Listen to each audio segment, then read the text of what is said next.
Yeah.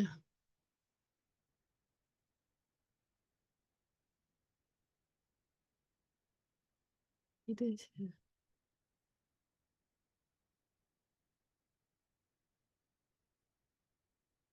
Hello. Hi, everybody.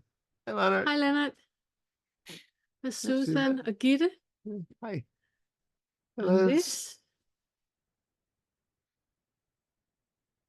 Oh, yeah, not Gitte is waiting. Sylvia.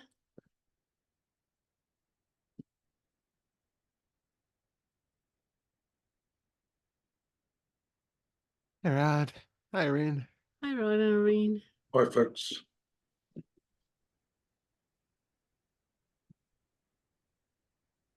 And Harlan. Glad you can make it. And Gianna. Hey, Phoebe. Hi, Phoebe. Hi, John. And Amy. Good to see you. Buddy. Nice to meet you both. Likewise. Hi. Likewise. I'm glad you were able to get here. Yeah. It's such a difference meeting in a meeting instead of writing together or just watching videos. Do you admit? Hey, Debbie. Oh, that's Debbie. Hi, Debbie. This is out in the garden. Outdoor Yeah. Debbie. Love it.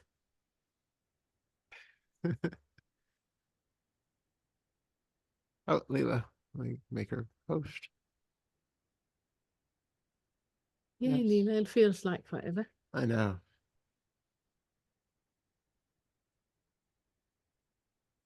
Hey, Leela. Hi, Leela. Had your hair, yes. Oh, hey. It's been a really long summer. Really, really has. It feels like forever. Hi, Quincy. Hi, Quincy.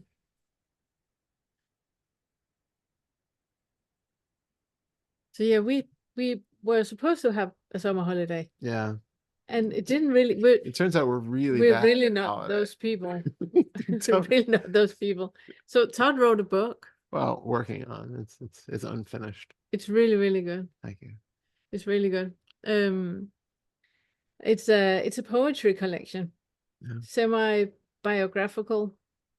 It's really good to talk about things that had happened in the past in poetry, because when you write about it in normal words, it can become so self-indulgent or selfie, and we know there's nothing less self-indulgent and pretentious than poetry. So we go with that. Yeah, but it's been, yeah, it's really been good. We plan to have a holiday and lie in the hammock and go for walks, and it did not happen at all. That's the thing about expectation. It never goes as you expect. So yeah. So that was one thing. Now we're back. I'm really happy. Really happy. Good to see all of you. And then on we're Friday, back. Yeah, we're back to having inquiry one week and having Q&A the week after. So there's something to do every week, because you haven't got enough in your life to do. So, but we're gonna try it differently from now on and for the rest of the year with the inquiry, because the idea with the Q&A, because the idea originally was to have the inquiry group like we have here, where we do inquiries, and then have the Q&A where it's more like Fetter related questions about the curriculum, how to do what. But it turned out to both of them be more or less the same thing.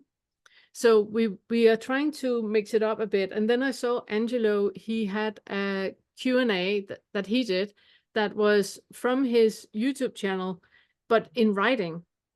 And I really like that format. So we want to try that, which means that on this week we have inquiry, but next week on the 30th. Yeah. But next week on Friday, when we have the Q&A, it's gonna be via the Awakening Curriculum YouTube channel. And when you're a member there, it's gonna come up, and then you're just participating as normal. It's going to be the same time at 12 o'clock, but instead of having people up and talking, you're going to write your question, which means that you need to be specific. about what it is you're asking. You need to be really clear on what is it that you would like an answer to, and then we're gonna answer the questions. It also means that many more people are gonna get an opportunity to ask a question. And also with that, if you can't make it, it's also an opportunity. You can write us the questions ahead of time, and then we'll just answer the questions. We'll read it out and answer the question. So it gives people an opportunity to ask questions and get our more long-winded answers, even if they can't actually come to a meeting. So we're gonna try that for the rest of the year for the Q&A. So that's the idea of that. Yeah. Was there anything else? I don't think so. I think that was the. Oh yeah, we asked you guys about next year if you wanted to do a year of retreats where it's like one retreat a month for the 10 months. For 10 months. So we go through all the retreat, all the fetters in a retreat, like weekend retreat. But there wasn't really. Well, we did have a lot of we had a lot of good response. It wasn't quite enough to make it so that we can dedicate the entire year to it. So I think what we're looking at, it's still a bit tentative, but I think we're going back to the idea of having 1 to 2 long retreats, perhaps a 7-day retreat, and then also maybe a 3-day retreat, or we're still in the planning. It's still up in the air. Yeah. But the idea of having 1 retreat a month that is working with a fetter for the entire year, it's not going to be next year. We're doing that. Maybe the year after. So yeah. Is there anything else? I thought it was one more thing ago, so I think we're good.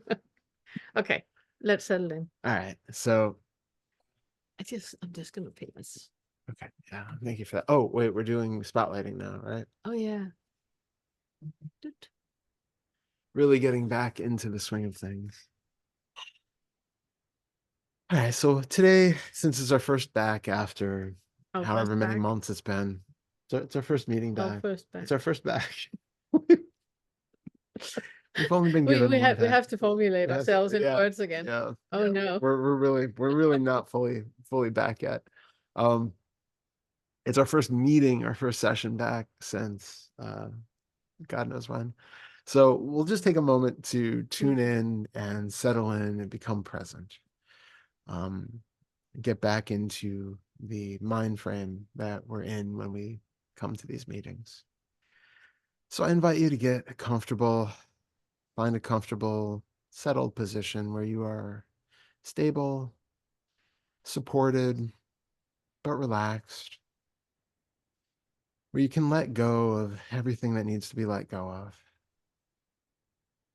Take a deep breath, and on the exhalation, let go of any thoughts about what has happened in the past, this morning, or things to come yet today.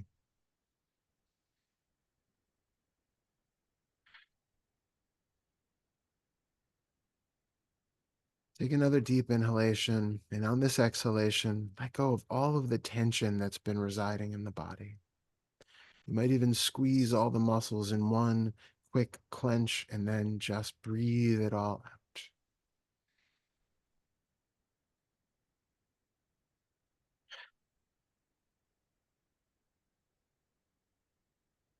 And take one final deep exhalation. And on this one, resolve to let go of anything that's keeping you from being absolutely present in this moment.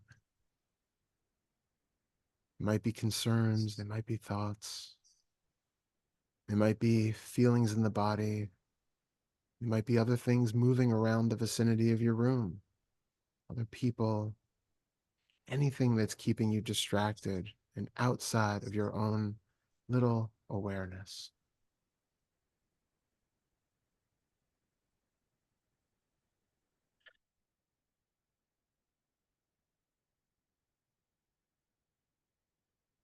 Now I invite you to tune into the body. Get a sense of the physical sensations that are here right now. You might notice places of pressure, the feeling of your bum on the seat, your feet on the floor, your back against the backrest of the chair. You might feel the air moving across any bare skin. You might feel your heart beating. The expansion and contraction of the rib cage, diaphragm, lungs bringing oxygen into and expelling waste from the body.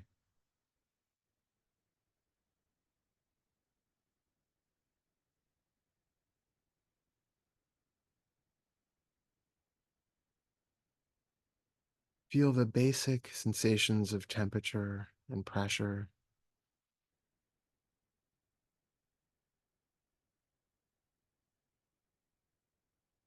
Notice if combined with these sensations, there are other physical sensations, other felt clouds of experience which seem to have more of an emotional nature to them.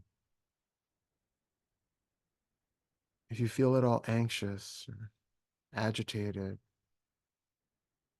even peaceful and calm, notice what the physical hallmarks of those particular states are.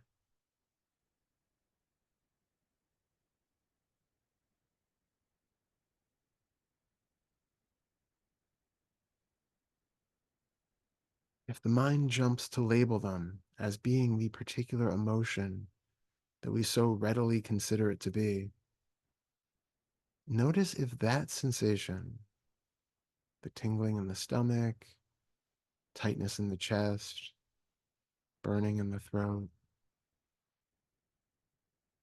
rushing through the limbs, jitteriness throughout the body, whatever you may happen to be experiencing that seems to be related to a specific emotional tone, notice if those particular sensations have any difference, if there is any different valence, if there's any different content to the ones that we normally consider to be just basic felt sensations like pressure and temperature.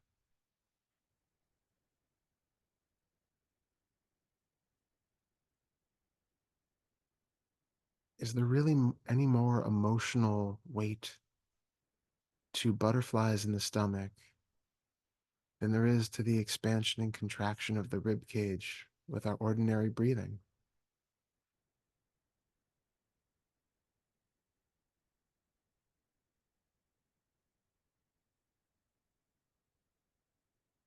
If it feels like the heart is beating faster than normal, notice that that is a comparison to a memory. A certain pulse rate does not indicate a certain emotional state.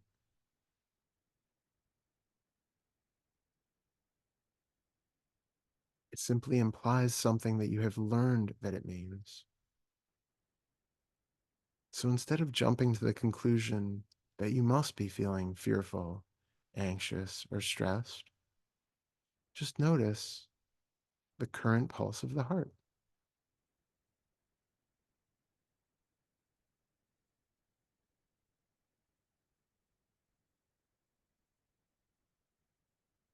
When we feel into the sensations of the body, we're approaching them with absolute acceptance.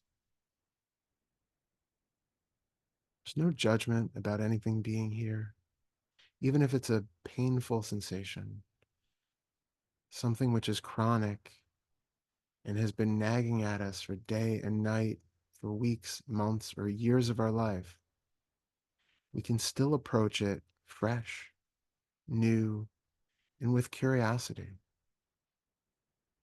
even with compassion. Instead, we often turn towards the body with hostility. We make elements of the body into our enemies. It pits us against it. But what is that me who is against the body?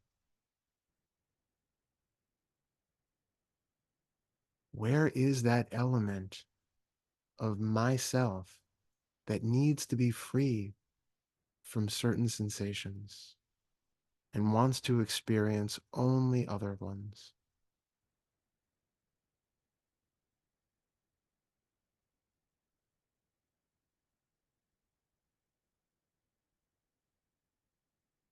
You feel into your experience and notice anything that seems to be resisting this moment. Anything that feels boxed in, that feels contained, rigidly tight, wanting for things to be a certain way, naming, labeling, controlling.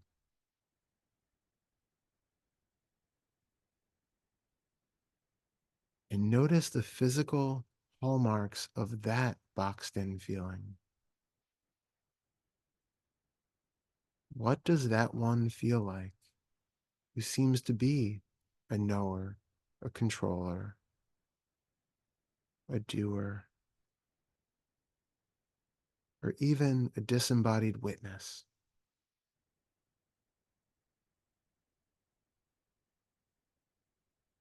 How can you tell that any sensations that are arising are that witness?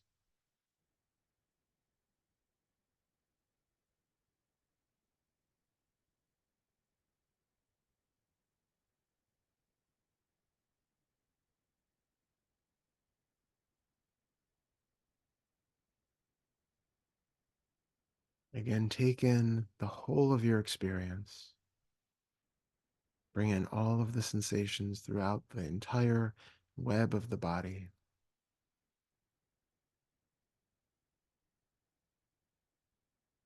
And if there's any thought that something should be different than it is, let that thought detach.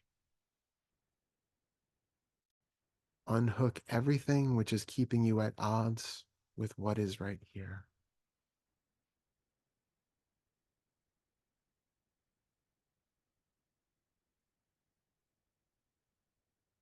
If it feels like you are located somewhere in this net of being, just notice those sensations and notice that those physical sensations, however they are appearing, are no different from the other physical sensations of the breath moving in and out through the nose and the chest, of the heart beating, of the blood pumping through the veins, of the feet against the floor, of the muscles tight and tense trying to maintain a certain posture.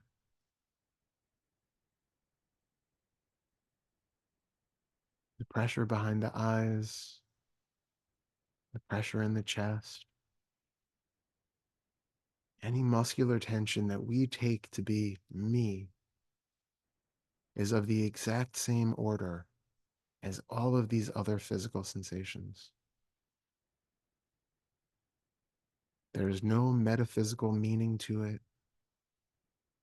There is nothing special about them.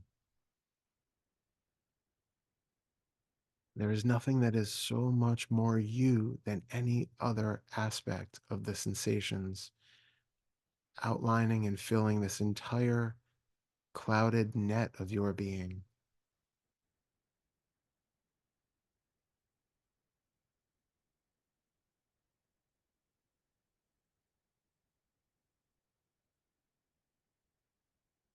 An itch in the bottom of your left big toe is just as much and just as little you as that feeling that you take to be me somewhere in the torso or behind the face.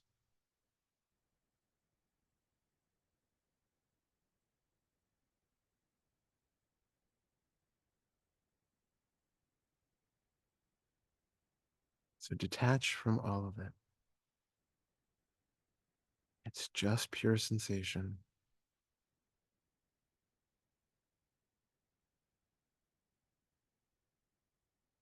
Notice any thoughts that are floating through, trying to make something out of this, trying to get something out of this. perhaps hoping to get something from this meeting, to be different than you were when you entered it, to be somehow changed or improved than you were when you first closed your eyes at the beginning of this meditation. Notice any striving for anything in this moment, and notice also the physical hallmarks of that striving. Notice if there's a clenching, or reaching, a pulling, a clinging onto, or for something that is not here right now. And allow all of that to just drop. What will be, will be. You don't have to do anything, make anything happen.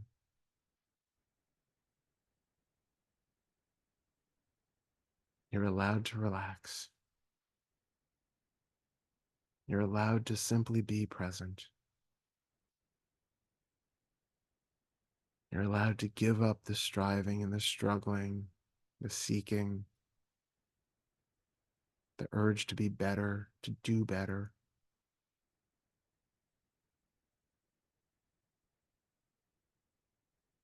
This is the space to practice letting that go and being absolutely present with anything that shows up.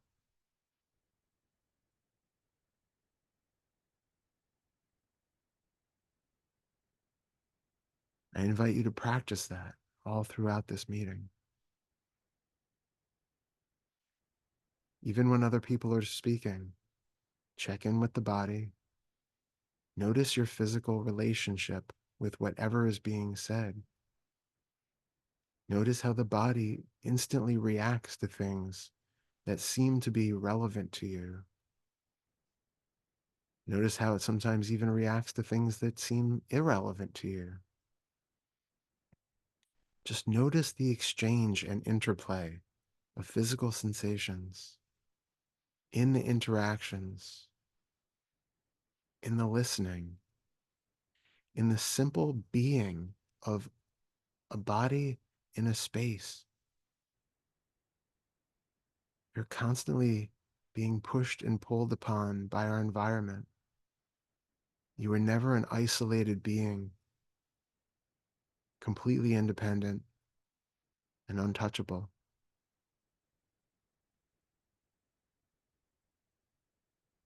So just have that curiosity to notice what is happening and not fight against it. Just remain openly, curiously aware.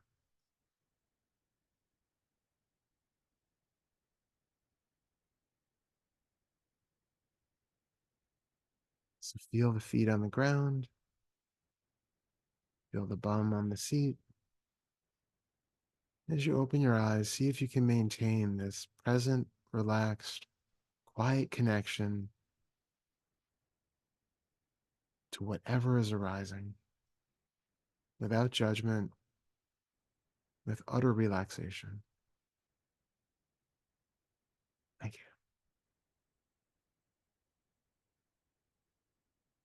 you. Oh, that's good.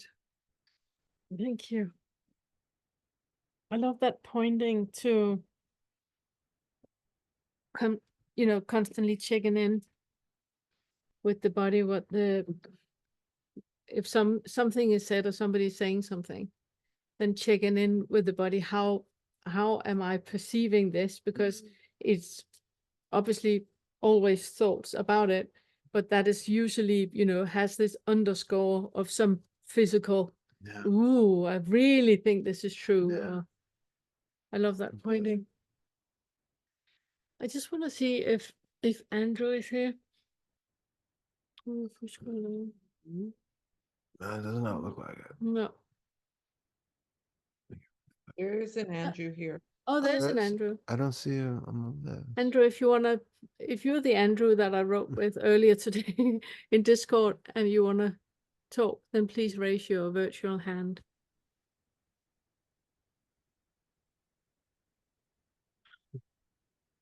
So for the people who are new here, basically it's kind of an open forum where you're allowed to just raise your hand, ask questions. You can bring up something that is either a question about, the curriculum in general or fetters or something like that, or something very specific that you're working on or that's an issue with your life, and we'll talk you through it. If you want to bring up something which you're uncomfortable having recorded, just let us know and we'll pause the recording before you speak. Yeah, it's a very supportive and loving group, so no worries about judgment from anybody. Everybody is really incredibly open and vulnerable and Authentic. Yeah. And before the first one raises a hand, I just want to point to Gitte. Gitte, I'm just putting you on the spot here. Gitte has offered in Discord if anybody would need somebody to hold space for whatever is going on in your life. You're welcome to reach out to Gitte and ask if she would meet in a video chat. Gitte is one of my students from my Danish group. She's been with me for 4 years and has seen through self and is doing the curriculum. And she's really good at just being with what is, really good at putting things into perspective in just being. There's rarely a lot of talk back and forth like we're doing here. It's more about really back to basic. Okay, now just be with that and be with that. She's really good at that. So if you at some point would like somebody to hold space for you, if there's something that you just need somebody to be witness to, then feel free to reach out to Gitte on Discord and in a private message, and you can set up a video chat. Speaking of which, if anybody here isn't on Discord already, feel free to email me unfetteredmindfulness@gmail.com, and I can send you the link to join Discord, because we do have a really bustling, growing community on there where there are text chats, but also the option of just having spontaneous video calls, and it's a really great community. Yeah. I think the host has me muted. I can't seem to. Okay, but let's see if we can. Let me see if I can find you. Yeah, if we go, if you. I'm going to participants. Good idea. Thank you. Oh, there we are. Andrew asked to unmute. And then pin Andrew as well. If you could raise your hand, Andrew, then we could find you a little bit more easily too. He raised his hand, but he did it in the chat in a funny way. Oh, okay. He put an icon of someone raising their hand. It's so cute. No, he was there. One back. There, I see Andrew. Oh, there you are. All right, add Spotlight. spotlight. Hello, my friend. Oh, you're muted. You're muted. Still muted. Up there. We're nailing this.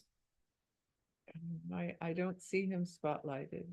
Oh, you don't see him spotlighted? Wait, let me see if there's a spotlight for everyone option. Yeah, he's spotlighted from here. I can see him. Okay, good. Okay. Good. Okay, is there anybody else who can't see him? That's me. He's still muted. Yeah. Could you click on that? Oh, I did the ask to unmute, but I can't actually physically unmute. Can you find your mute button? If I, oops. I don't know. There we go. I keep hitting ask to unmute, but is it popping up with any like button for you to, but it's not working. He's on his iPhone. If you slide over to another screen altogether, slide your whole picture to the right, and there's an unmute on the iPhone. Thanks, Leila. There's a button, a big button in the center of the screen. Can you Slide right and left on the whole picture. And then increase your volume.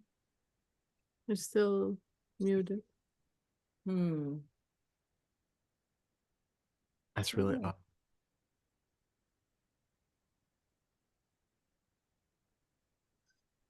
Oh. W- now we got- now yeah. without a video as well. Yeah, video's back. Video's back. Video's back.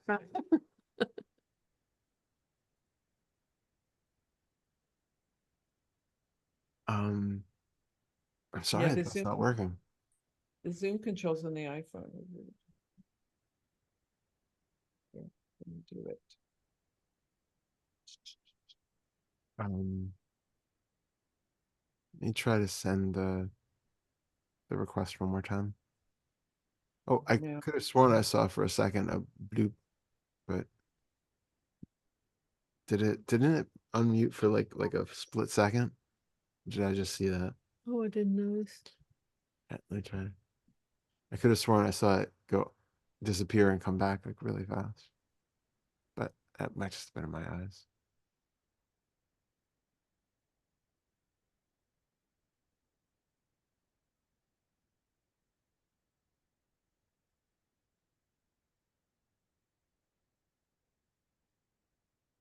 We could take somebody else if somebody Yeah. else has a question, and then Andrew can sit and have fun with that.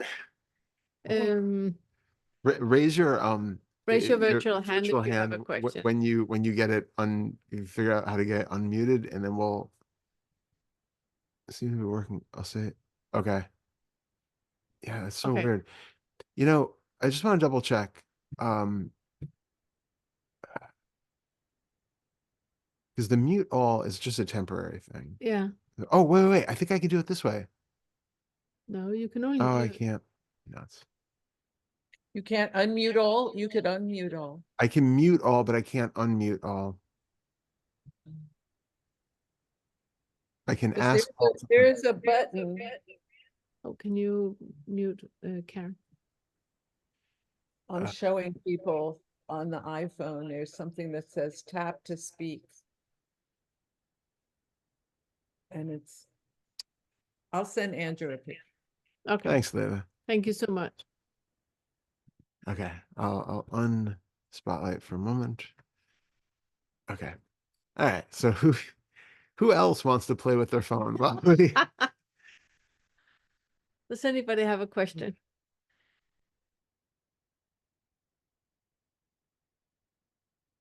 Amy. Yes, Amy. All right, let's see how this goes. Yes. Hey, Victory. technological victory. Hurrah. It works. You can hear me okay? Yeah, Yes. I can hear you. Okay, good. I'm so happy you're back.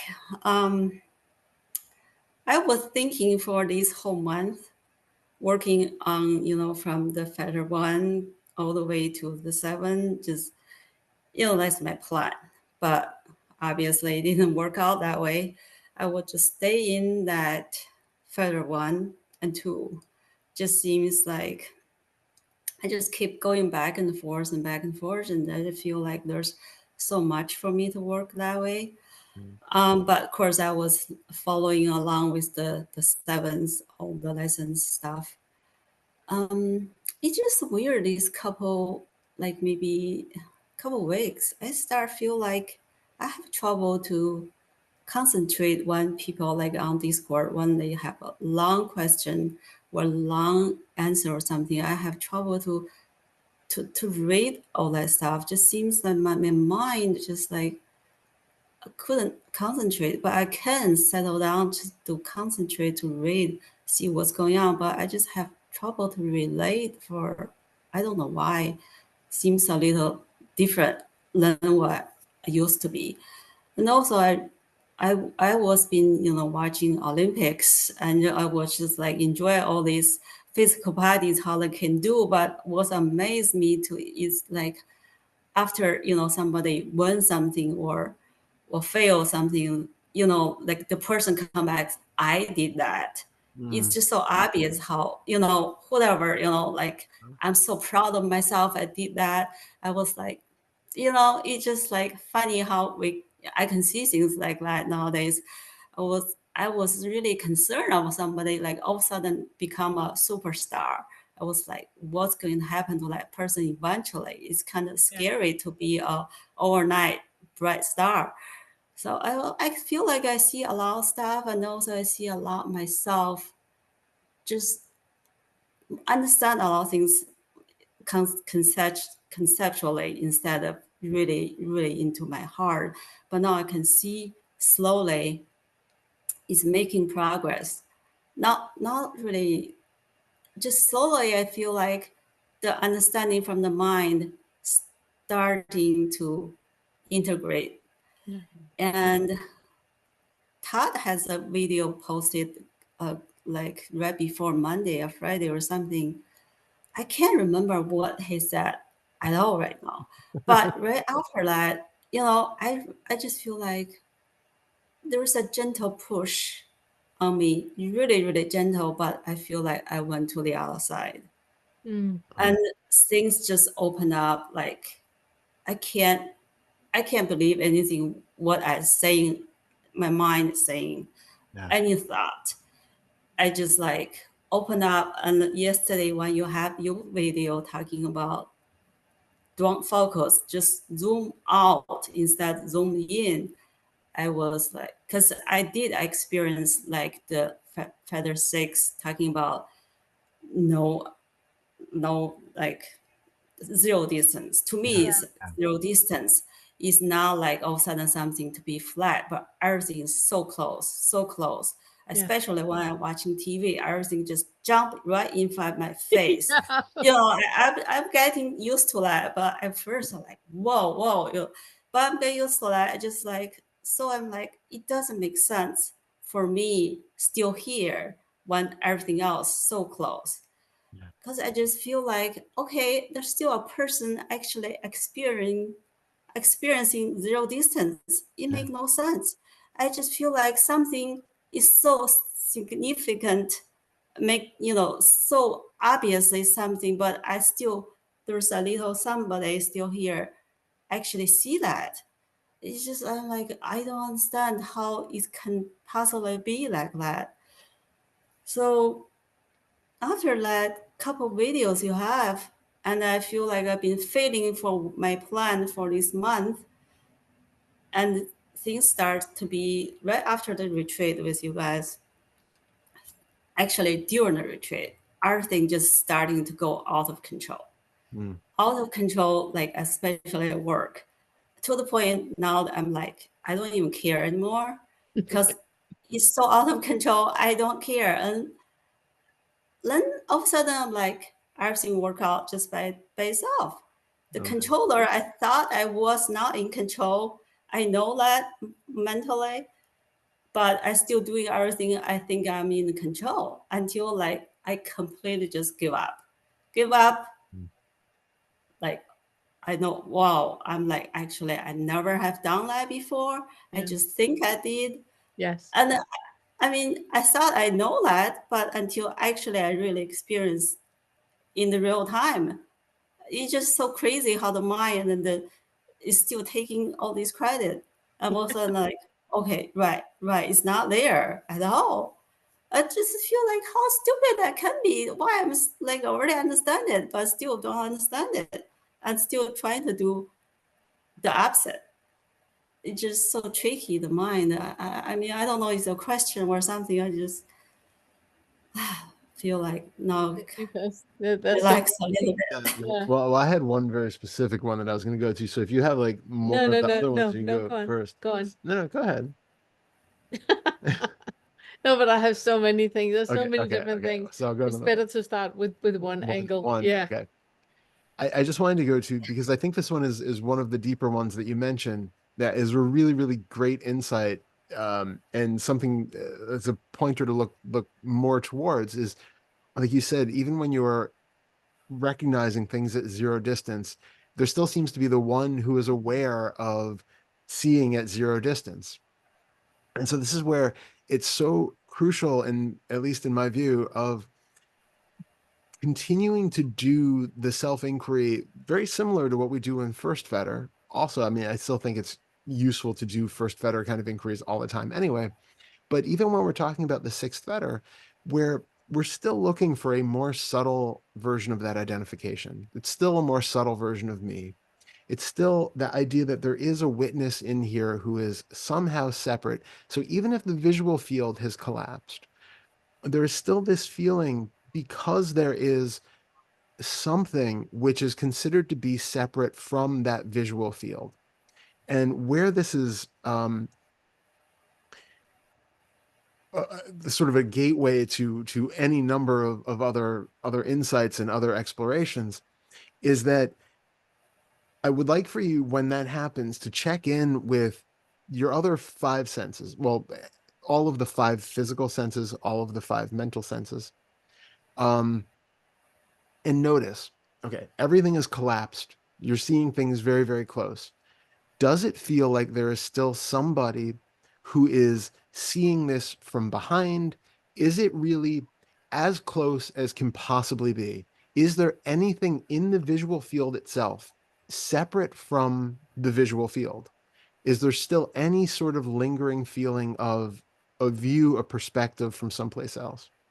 So that would be kind of the internal visual sense of it. In the physical sense, notice if you're still feeling physical sensations in the body, which might be, like I talked about in the little meditation, anything that is structurally, normally part of the physical sensations of the body, but also anything that is what we normally take to be a self-related feeling. So feelings of pressure in the face or something in the chest, something that you have taken in the past to be the proof and hallmark of your self-existence. Notice if those sensations are there, and if those sensations are being compared to the visual field, to say that the visual field is super close up right here, but I can still feel sensation here, and I can still feel sensation back here. And there's still this creation of duality by comparison. Notice your auditory field to see if you're still locating things, because I can see the physical world, or the visual world is right here, but I can hear things that seem to be out there and over here and back here. And that's creating this sense of three dimensions. But possibly even more important than all of those investigations is to notice if there is what it is that is creating that sense of being the one who is knowing it, the one who is watching it, who is recognizing being that close, seeing things at zero distance. That can only be a thought. And we don't have to just stop at the thought. You can actually break that apart into, okay, is it a visual thought that you're seeing that's part of it? Are you hearing a voice that is narrating the fact that there is something else seeing here? Are you talking to yourself in that way? How is that thought showing up that is giving the idea that there is something here which is knowing it? Is it just a linear recognition of a moment when things are out there, and then recognizing that things are up here? Is there a memory comparing how it is now to how it was when things are out there? Is there a memory comparing it now to how it is now again? Is there something which is bridging that gap and keeping it from being one permanent elongated moment to being individual snapshots of me reflecting on being a me, reflecting on being a me, reflecting on being a me over and over again? So I just invite you to get really curious about the actual experience of that creation, to find out which elements are combining to become that feeling of being the knowing self. Because it's, again, never that it's there and we're getting rid of it, or it's there and it goes away and then comes back. It's simply some manifestation, some appearance that is always here, which is being misunderstood as something that it's not. Yeah, that was brilliant. Thank you. That was brilliant. Yeah, it's really that becoming aware of that delusion that our senses are. Yeah. That in when we talk about the senses in the lower fives, it's very much about the only thing you know to be real is in your five senses. It's what you hear, see, smell, taste, and touch.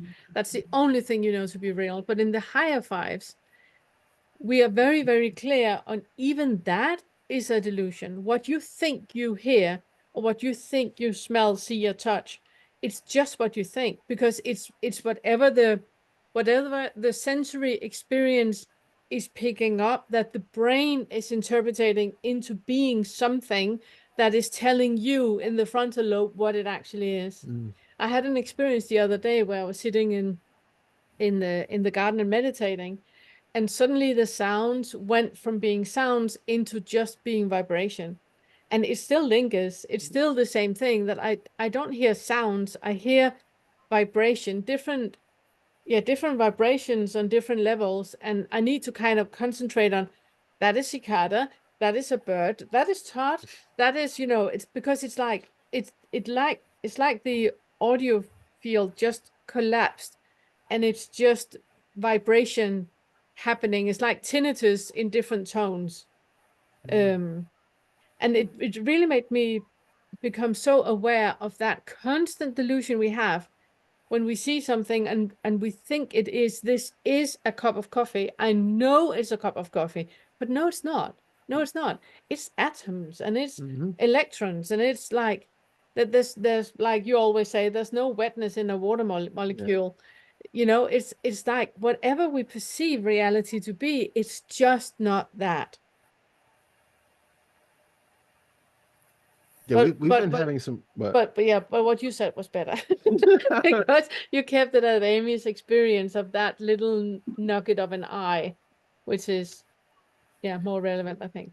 Yeah, but I agree with what you say. I think there's something. We've both been having weird, aberrant experiences lately. Yeah, like, the last last month. It's really last It's been night. an odd month. Last night was a weird night. But I was printing something, and all of a sudden I saw this little whoof of smoke, and I knew there was no smoke. I have no idea where it came from. There was just this little whoof of smoke that came across the vision and then disappeared, and there was no smoke. Nothing was on fire. Nothing happened. But there are these really strange little.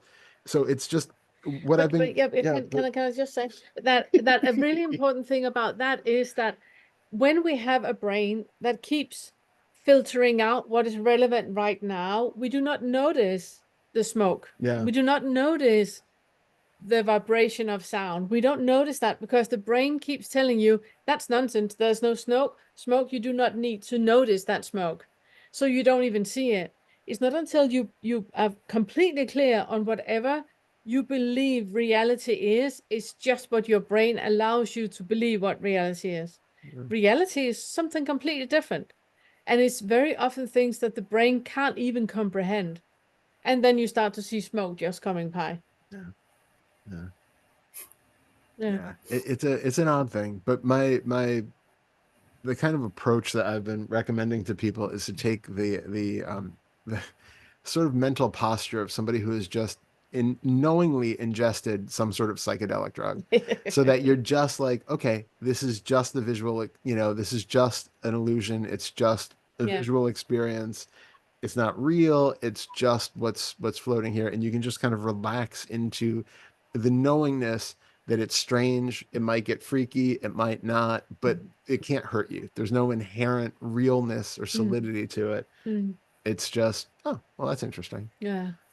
And I think that's something that we can really take throughout our life to if we're having any sort of fearful clinging or holding back, especially with 6th Fetter stuff or 7th Fetter stuff, when things start to perhaps shift and look differently than we've considered them to look in the past.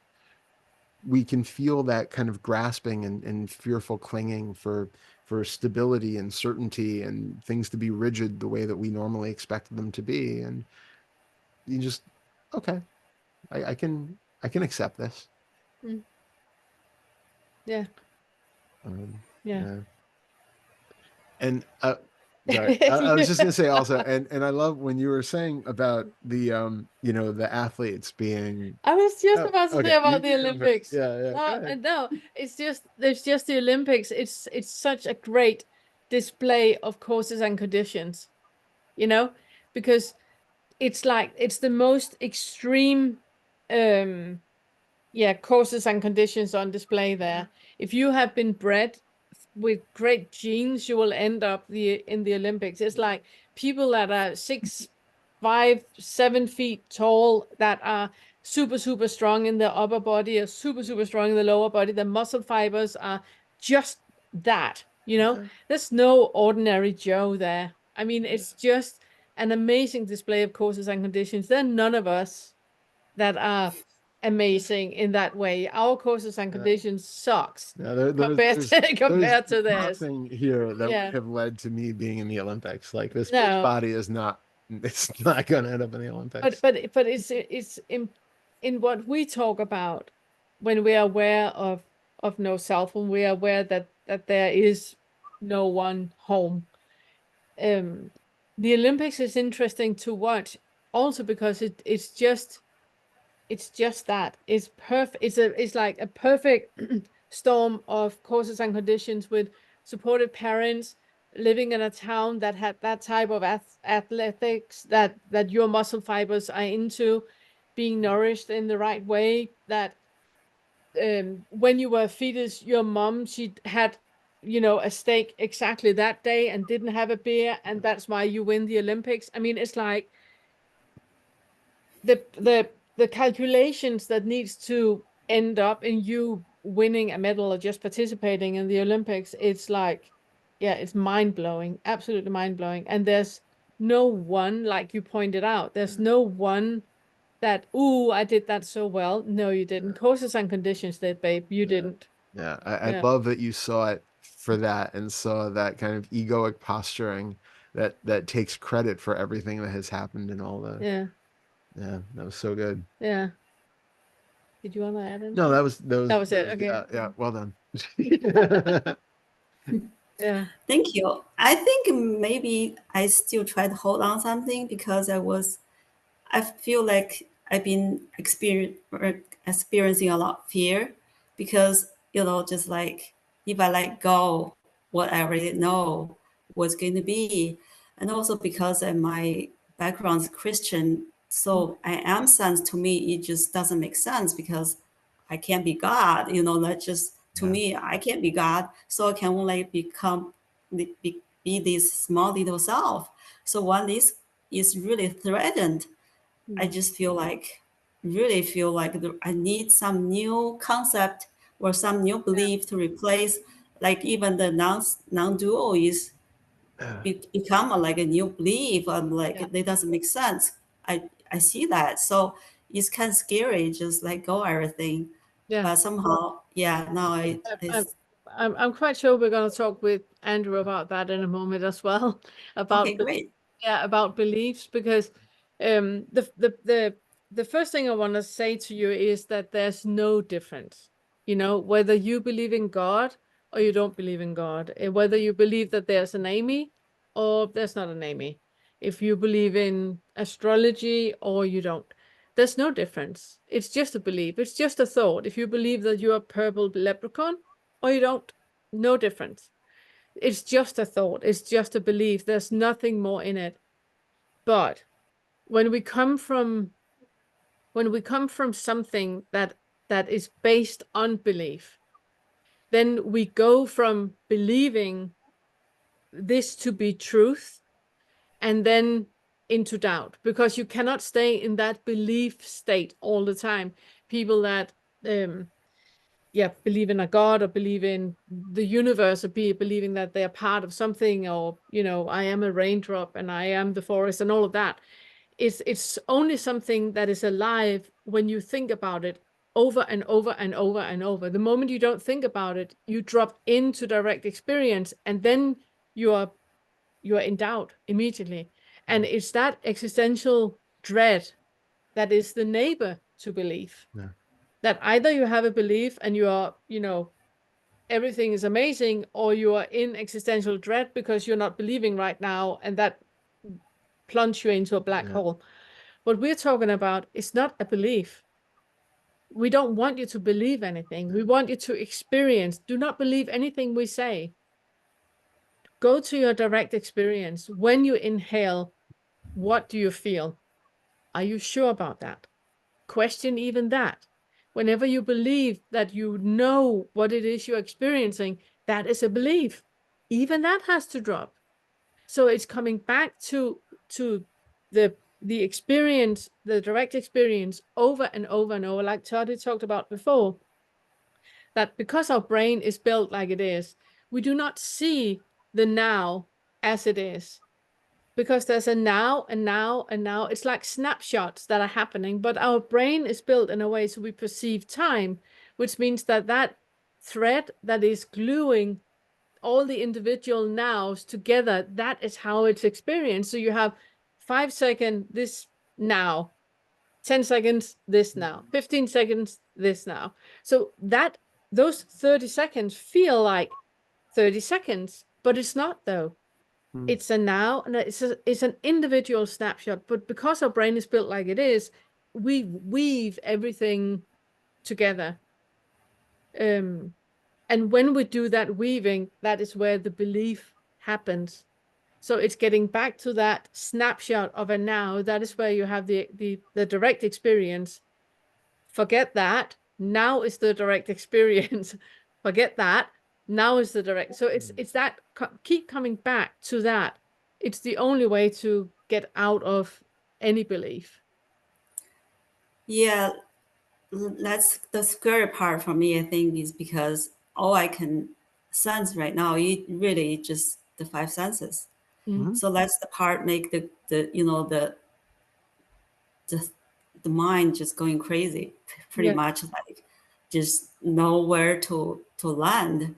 It's just keep trying to find somewhere to land. And now I finally relaxed and like, right, there's nowhere to land. That's what it is right now.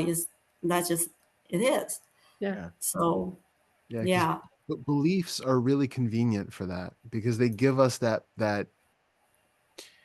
false resting place, because it takes us out of the direct experience. It takes us out of the moment to some place which is always stable. If you have an idea of God, that idea of God doesn't have to change. It's the same idea of God that you have every time you go to it. So it seems like it's consistent and always available. The whole world around you might be burning and, chaotic and constantly in flux, but you have this idea that you can always go to, and that gives you this feeling of comfort and stability. Like Pernille said, we're looking to be free of all of those beliefs. So it's not God, it's not no God, it's not me as a little self, it's not no self. It's simply the raw experience, where if you put any label on it and you try to find anything for comfort or stability that's not in the actual direct experience, you're already being lost in some form of thought and delusion. And if you can that's where I think it might take a little bit of practice isn't quite the right word for it, but repetition. Maybe more repetition, that the more you are in that just open space without any need for some sort of belief or home base to go to, there is that, as Pernille always says, the stillness and simplicity and contentment that is underneath all of it. It is our base resting place when we're not scrambling to make a concept, to find a concept, to latch onto it, to find something in the external world to eat or fulfill some need, and then going back to a concept. When we're not doing that, the base level is just a very content, conceptless way of being, where you are just floating in and out with every experience that happens. But I think it does take some getting used to unpinned, Hera said, thank you. Where it takes that, it takes getting used to it, because it's so different from the way that we have spent the majority of our life, that change feels very uncomfortable. Yeah, for sure. yeah, I can completely understand what you're saying. Actually, I think that's your couple recent videos really just kind of helped me to just letting go. That's awesome. Good. Yeah, so I just starting feel like I'm starting to flow and ease out in that way. Somehow, yeah, to me, it's not like a jumping off the cliff or something. It's really just a, I don't know, just take off, kind of flowing. Yeah. Starting that way these couple of days. So I'm so thankful. Thank you so much for Good. Beautiful. Thank Wonderful. you. Thank you. So good seeing Thank you. you so much. Yeah. Yeah. Good seeing you. Thank you. thanks. And I think we've got Andrew now. Yay. Hold on. See, One thing at a time. It was Yeah. don't get ahead of ourselves. That's about it. All right. Yes. The mute sign is The gone. mute side is gone and Andrew is pinned. Hello. Amazing. Hey. Hello. Good to meet We you. hear a voice. Guys, you too, guys. Thanks for having me. Appreciate it. Oh, thanks for being here. Great to be here. So, I'm not sure where to start. Where I should I start? understand. You and I have been writing back and forth on Yeah. on Discord. It started this morning. So for everybody who hasn't been on Discord and who hasn't read, you can just start from there. Sure. Yeah, sure. So, I got into spirituality about 20 years ago, I'd say, and was doing the usual rigmarole of, techniques every day, waiting for the next technique to come. Things get better when you do the next technique and so on and so forth. And like I said, that went on for 20 years, and that was very deeply ingrained in me. And then I had an experience. I'm not sure whether people would be familiar with this, but I met someone. Apparently, it was a twin flame experience. So I met this person about two and a half years ago or so now, and the experience I had, I can only describe as like, it was like otherworldly. It was like euphoria beyond anything I've ever experienced, which wouldn't be part of my personality. I've been in relationships before, so it was a very unusual thing for me, And yeah, we had this experience. We got together really, really quickly, and every time we planned for the future and tried to actually, settle into a relationship and be together, something would happen where the energy between us would just get chaotic. Because it seemed to be a very, how can I explain this? I don't know if this will make sense, but a relationship based around energetics, and bizarre energetic experiences, So it seemed to send me really big into the mind, really, really into the mind. And what happened then after a few months was, and this is apparently what happens with twin flames, is she ran, she decided, we can't do this, can't handle the energy of it, left. And I went really, really into the mind and went into they call it obsessive thinking in the twin flame world. That's what they call it. So basically it's when your mind just gets completely like overrun by thoughts and you cannot slow it down. So I had to start learning to go into the body.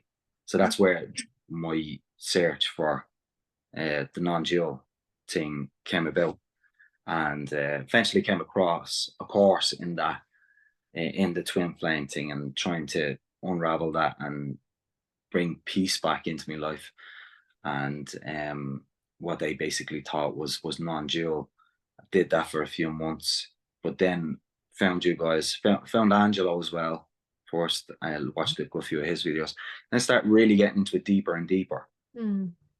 So that's how I ended up here. Now, still to this day, I don't know. Different people say a lot of different things online about what that experience was. Like, I don't know what I experienced. No. But it was crazy. It was like out of this world, bizarre. Just the energy of it was just madness. But it seemed to be some sort of awakening to this experience now. Yeah. So I've been watching some of the Fetter videos, and like I said, I just recently started on them again, and having some experiences, but I think in many ways maybe it happened differently with me that most people, well, I don't know what way it happens with everybody, but with me, it was kind of like I had the experience of what I think was kind of a non-dual experience when I was with the person, when I was in the person's company. Yeah. And then went searching for it because I couldn't find that within Yeah. myself. You know what I mean? Yeah. Yeah, absolutely. Yeah. Yeah. Yep. I had to look up twin flames. I didn't know what it was, and I don't obviously know if what I read was what you think it is, but I understood it as twin flames is when two souls are being split up into two people, and those two people find together. So there's a feeling of connectedness. That's right. Yeah. That's what they say. I don't believe in a soul. In a soul. Yeah, I don't believe in a Right. soul because if there's no I, there's no soul. So I really don't want to be the one that pulls that rug. But I No, that's find it okay. difficult. I find it difficult to talk about if I don't make that clear from the beginning that Yeah. if there's no I, if all this is causes and conditions and it's brain chemistry and hormones, endocrinology, and it's basic survival mechanisms that are kicking in all the time, then that is how this meat suit is navigating the world. There's not a Pernille here. There's not an individual person here. And if that is the case, obviously there can't be a soul. I see what you're saying, yeah, because the way they described it was you had consciousness, and then off of that you had souls. Yeah. And that's how they split. And that doesn't sound, that doesn't make sense to me. Yeah. What you guys do. And in that, it's what we are dissolving in the 8th fetter. That, in the first fetter, we talk about that there is no I, that we look into that there's no one here. In the 8th fetter, we look into, but if there's no I, there can't be consciousness either. There can't be an I in a consciousness, because that still puts somebody in the center. And in like the video I posted on yesterday, where you unpin that whatever you perceive as center being, I am here in the center and I look out that way and that way and that way, that is unpinned. And if that is unpinned, it's unpinned in everything, which means that it's also unpinned in the whole universe revolving around me. Okay. So when you say you don't believe in consciousness, I don't believe in an I having a conscious experience. Okay. So what with the way that I perceive the world or whatever, it seems to me that you have met someone that you had an amazing chemistry with, that she would say something and you would understand it even before she had finished the sentence. You would exactly know what she talked about. And in my optic, the way that I understand it is that you have met somebody that has a similar background, a similar survival mechanism, a similar psychology and perception, similar hurdles in her life that she has perceived in the same way as you.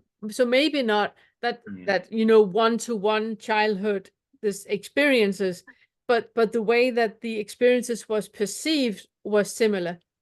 Like Todd and I, we're very, very different. We come from very, very different backgrounds, but the way we have perceived things and the way we have managed those hurdles with our psychology has been very similar, which means that we're messy the same way because we are acting the same way, because we're similar in that sense. Yeah, I mean, she looked up, when she was looking up what twin flames were, she was reading the description. She's like it sounds like us if we believed in souls. There's such similarity to that kind of, I mean, I don't know if you've heard of our backstory, but I mean, it's very similar thing of this very brief meeting essentially. And I mean, we were, married after we met 2 Yeah, days. for the first, yeah, no. I mean, we were physically met for the first time in April, and we were married by the end of December. So it was like that sort of a thing where it has always felt from the time that we met as just like, okay, that's it. That's, this is, it didn't have that introduction period, and yeah, it didn't have any of that. We just knew one another right away. But instead of believing in a soul, because that is a belief, then it's more looking into, okay, in the direct experience, what is it that is actually happening? And there is a similarity happening in our direct experience, that if something falls to the floor, we both react the same way. If I take my glasses and put them somewhere, I will put them exactly where Todd is going to put his glasses, which means that we're messy the same way. So it's more that psychologically and survival mechanisms and everything are similar. So it just fits in a way. But obviously it's super comforting to say that, like Todd talked about before with God, that if that can be a constant, if I can be a constant, Todd can be a constant, and we have met before and we have lived lives before and we will live lives forever, that is more comfortable than looking at the glaring truth that there is no I, and I will die and so will he. I mean, so there's something that makes things scary if you need if you need somewhere to stand, because everything feels shaky.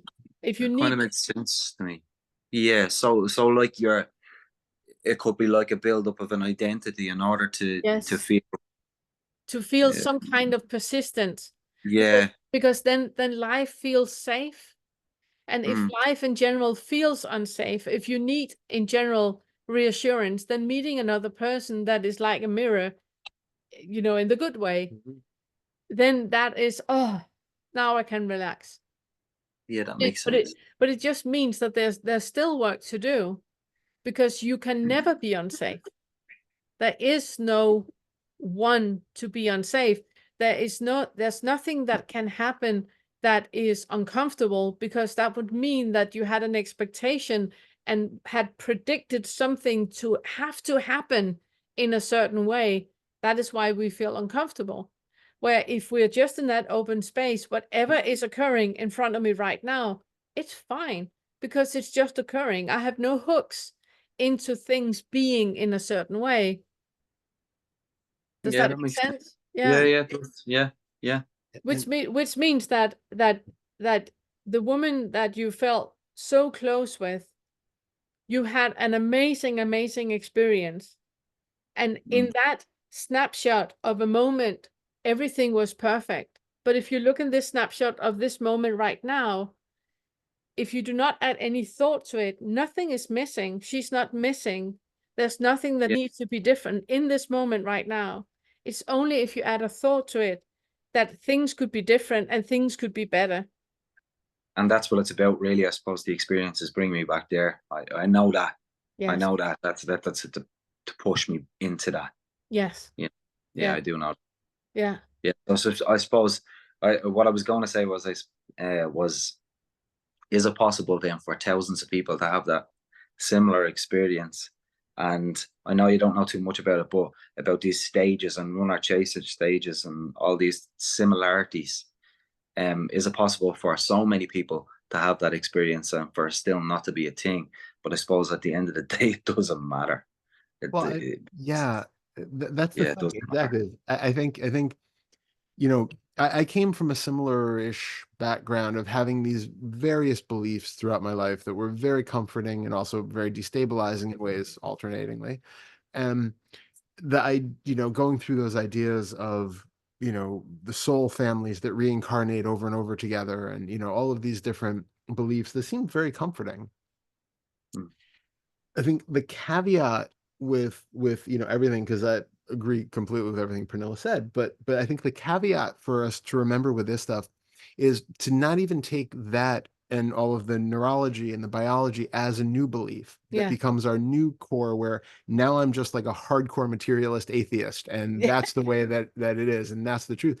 That locks us into yet another box. Another belief. And so, you know, yes, we have patterns where, you know, there are thousands of children who relate remembering past lives, and there are thousands of people who talk about these twin flame type stories, and there are thousands of people who have had near-death experiences that are very similar, and there are thousands of people who, you know, talk to God and angels and all of that, and thousands of people who do demonology, and, you know, like, there are thousands of people who believe pretty much everything that is, you know, cognitively believable, right? Like it's not to say that there aren't experiences that are real, but the definition of those experiences, where we start to lock into, I know why the world works the way it does. I know why our experience is the way it is, and your experience is the way it is, and all that, because I have created this definition now. That's a problem in terms of this stuff. It can be very comforting if you want to, like, really live your life from that place all the time for the rest of your life. That might be okay, right? But like Pernille was saying, the issue is that if we have any sort of crack in that foundation of belief, then all of a sudden we are thrown into, you know, the existential crisis of where you have good, you have bad. So it's a duality, isn't it? Yeah, exactly. So if you really want to get down to just the bare bones of experience, where you can just be content without knowing any of this thing for sure, without having a clear definition, then all of the biology and all of that is a great antidote to the metaphysical, but it's not a place to land either. No, you know, no, nothing I said was true. Nothing I said was true. It can't be, because I don't know everything.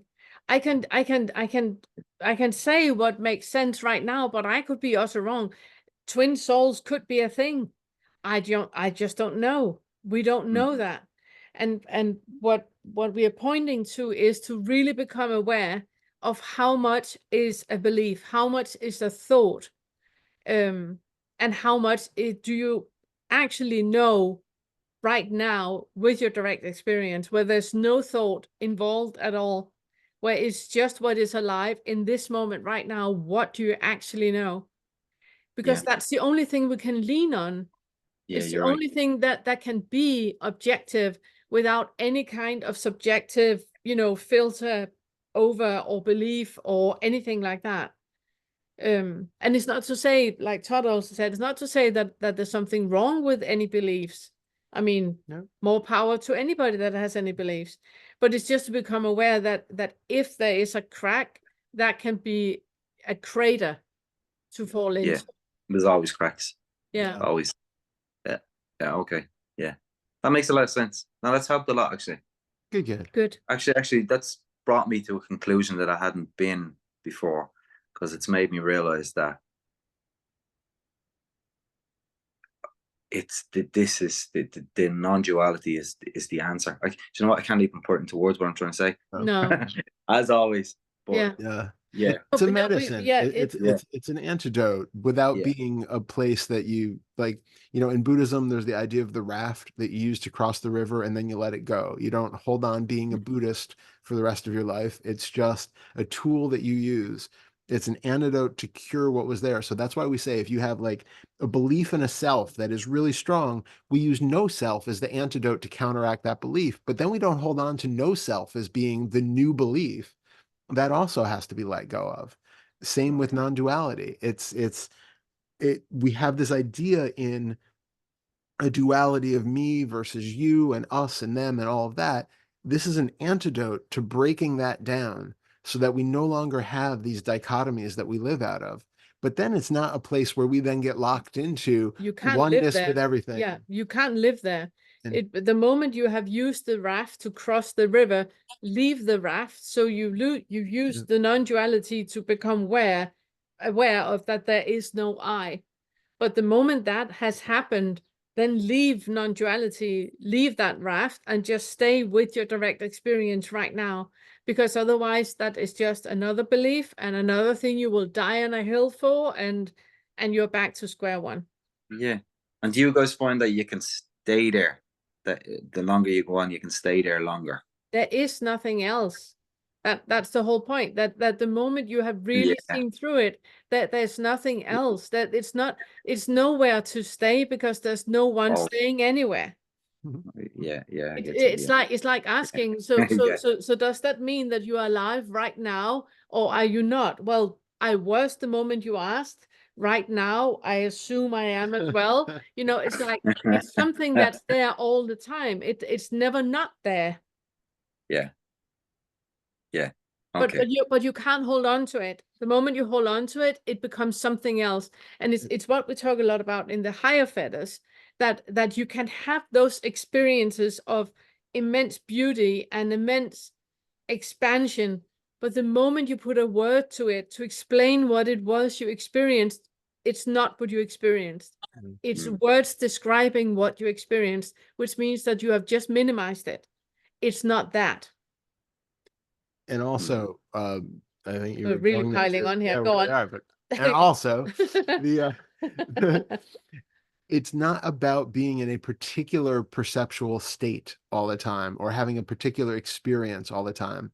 We talk about like sixth fetter where things get flat and two-dimensional and close up, but it doesn't mean that you're going to live the rest of your life in a flat two-dimensional field, or that the experience of oneness that happens with the eighth fetter where, you know, everything is just connected and is just I am everything.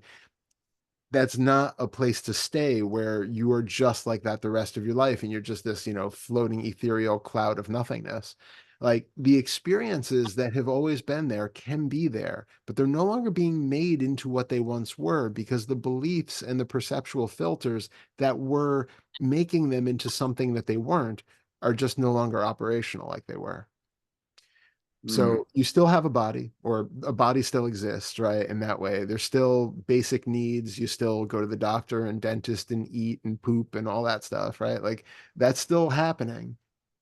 The experience of sensations in the body that we once took to be certain emotions and that we once took to be like the hallmark of this is me in the body, those sensations are still there. They just no longer equate to the definition of like this is depression, this is anxiety, this is me being contracted into this body.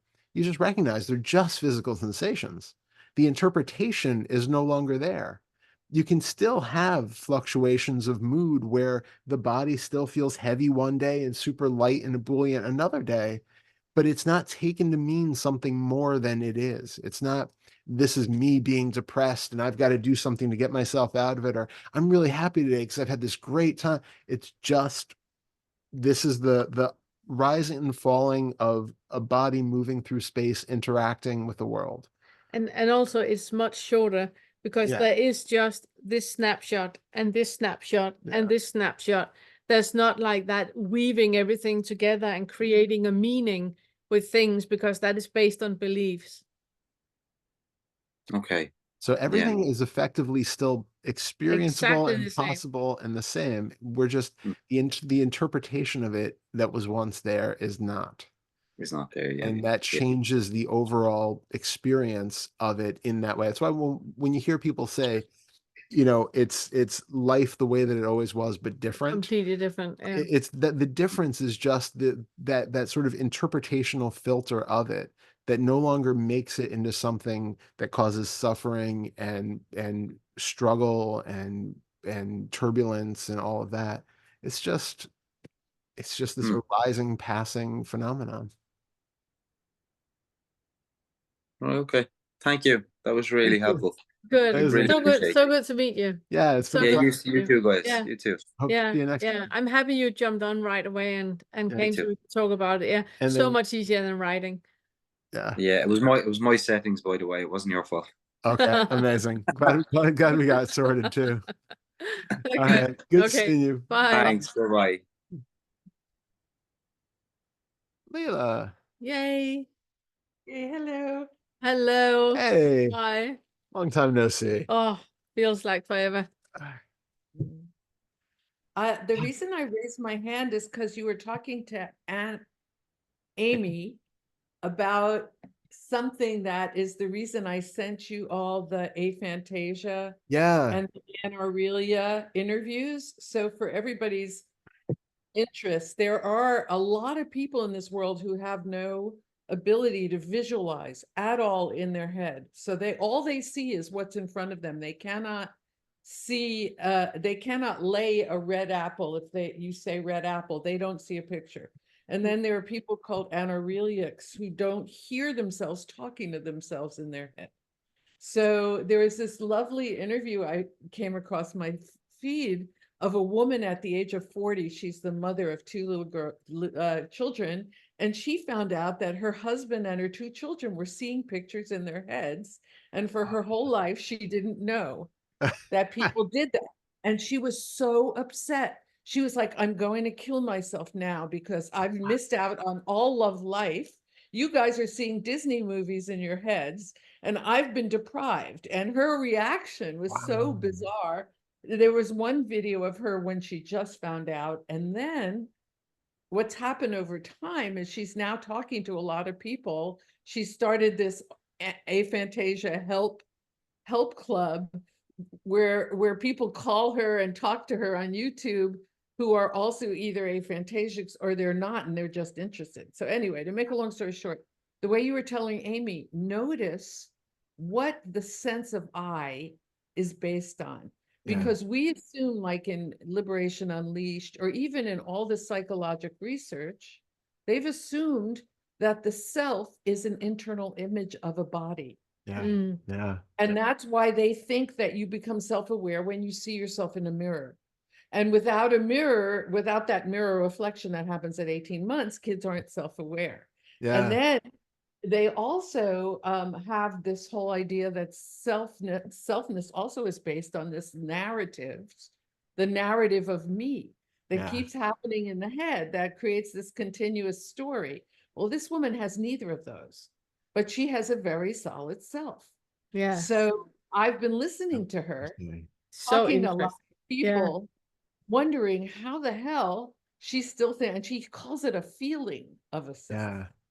She doesn't like, she's like, but she says the coolest thing. She says to, like, she was talking to some guy and she was saying, well, why do you have pictures in your heads all the time? And he says, well, pretty much all the time. Occasionally I get a break when I meditate. And he said, aren't you exhausted? Isn't it exhausting to like be bombarded with pictures when there's something right in front of you? And he says, well, I only come up with daydreaming pictures when I'm bored. And she said, but how could you be bored?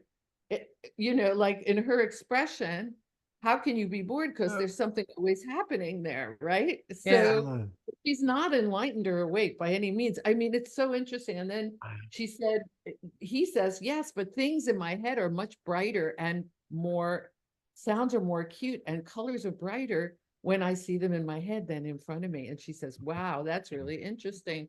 She said, maybe I see things brighter than you do. Yes, my basic state, right? Maybe the world is just more interesting to me than it is to you, because I don't get bored by looking at something the way you might get bored.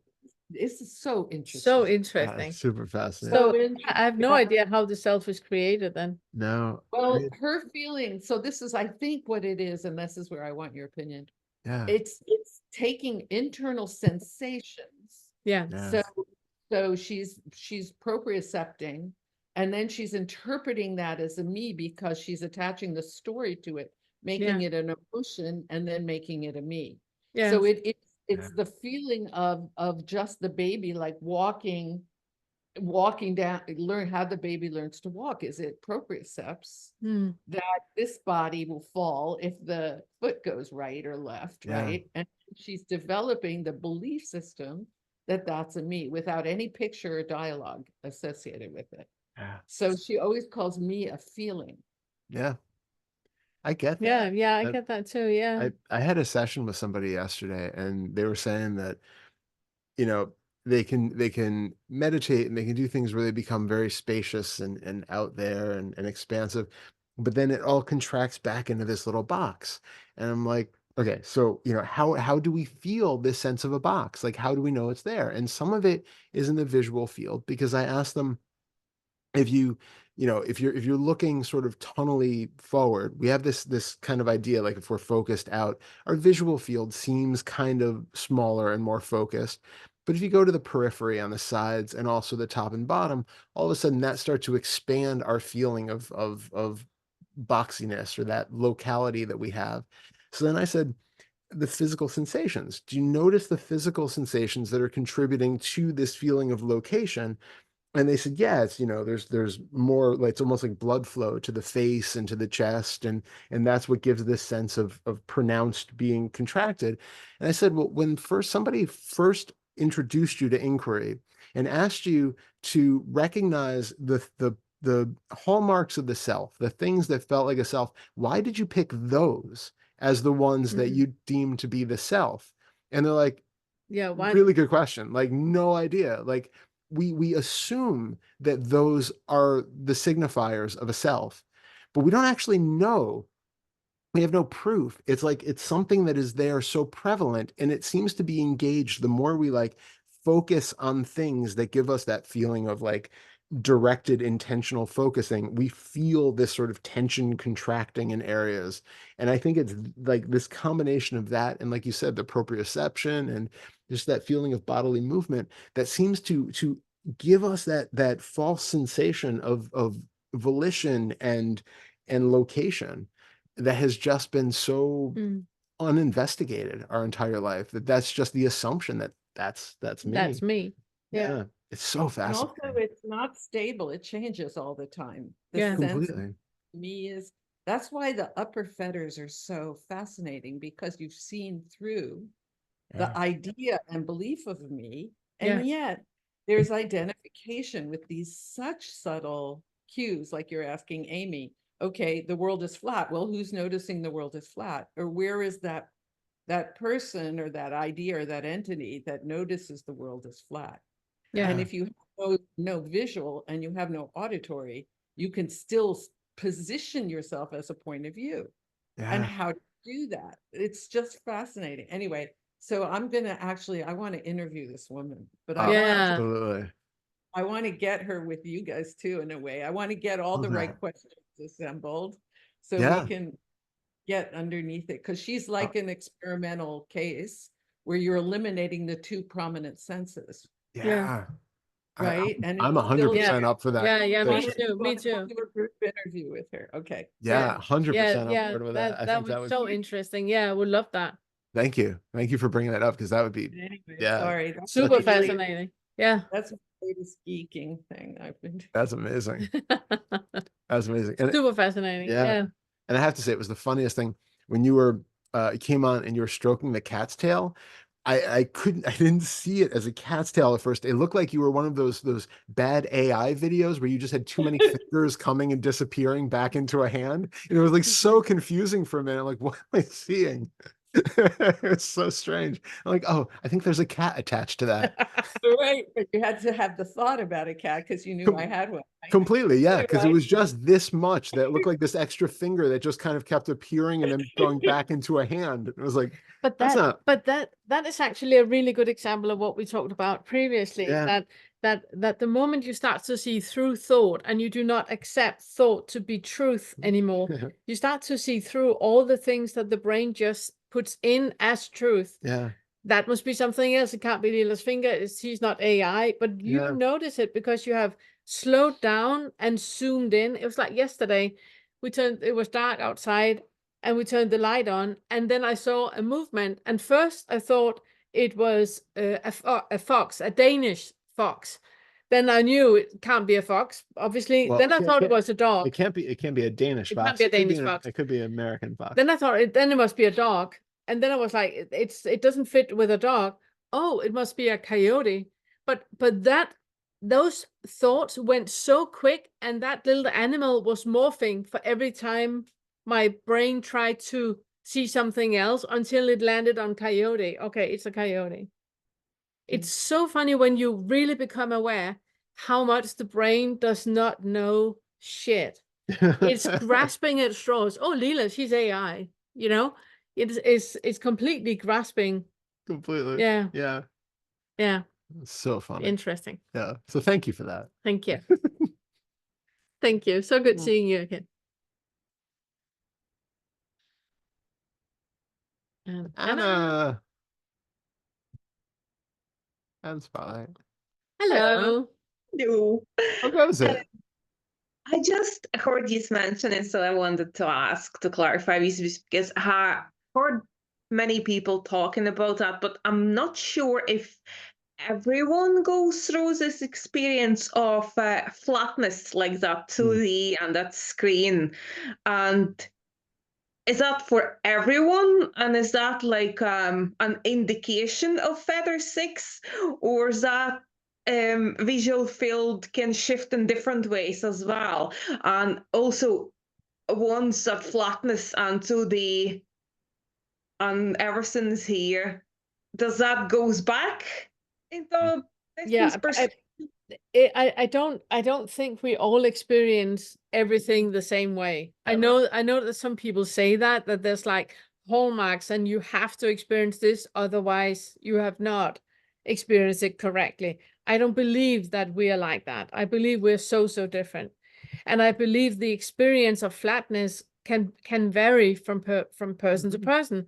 Some people see it literally as everything is flat. Like you're sitting and watching a movie and it looks like there's depth in the movie that you're watching, but when you're sitting and watching, you can become aware of the screen that you're watching on, and all of a sudden everything that looks flat just looks like it has depth.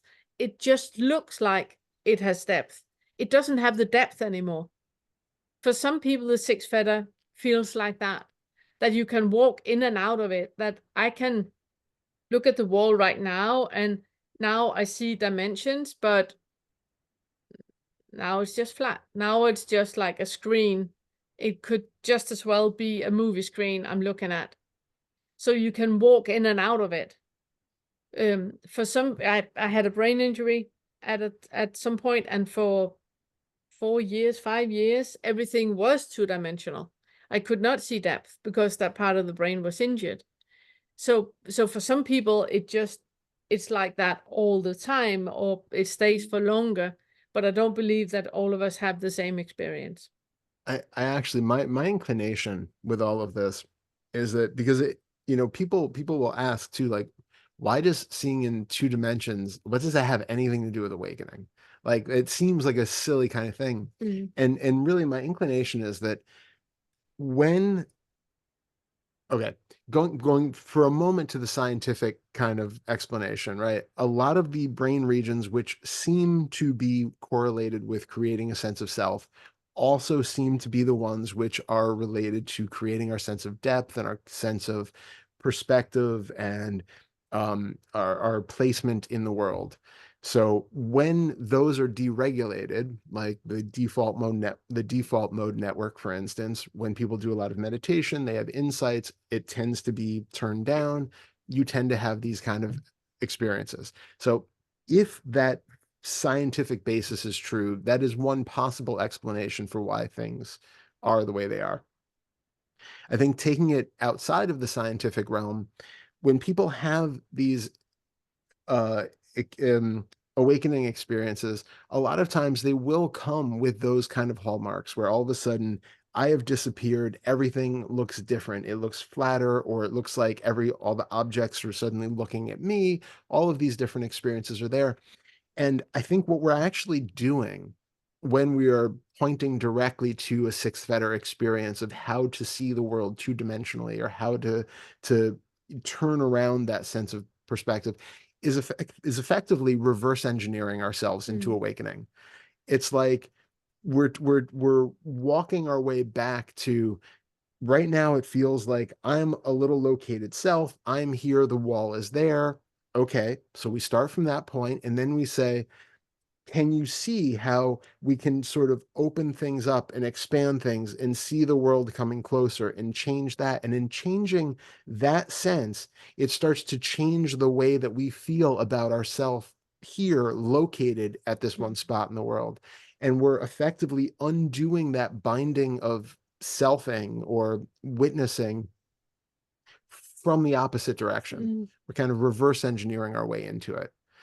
And I think it's hard to say then how much of it is necessary, how much of it is just one more useful tool to excavate parts of the self that we've taken to be solid and us and true, and how much of it is just something which is a temporary manifestation for people, that you could have, you know, dropping of all sorts of identification and awakening, and that might not ever be a part of it. Like I had said to Pernille at one point, I don't remember in any of the, like, growing up hearing Zen stories, but like all of the like Zen teachings that I had read and all of the Buddhist stories that I had read that describe awakening so much, none of them ever talk about the world suddenly becoming flat and close and all of the weird three-dimensionality stuff.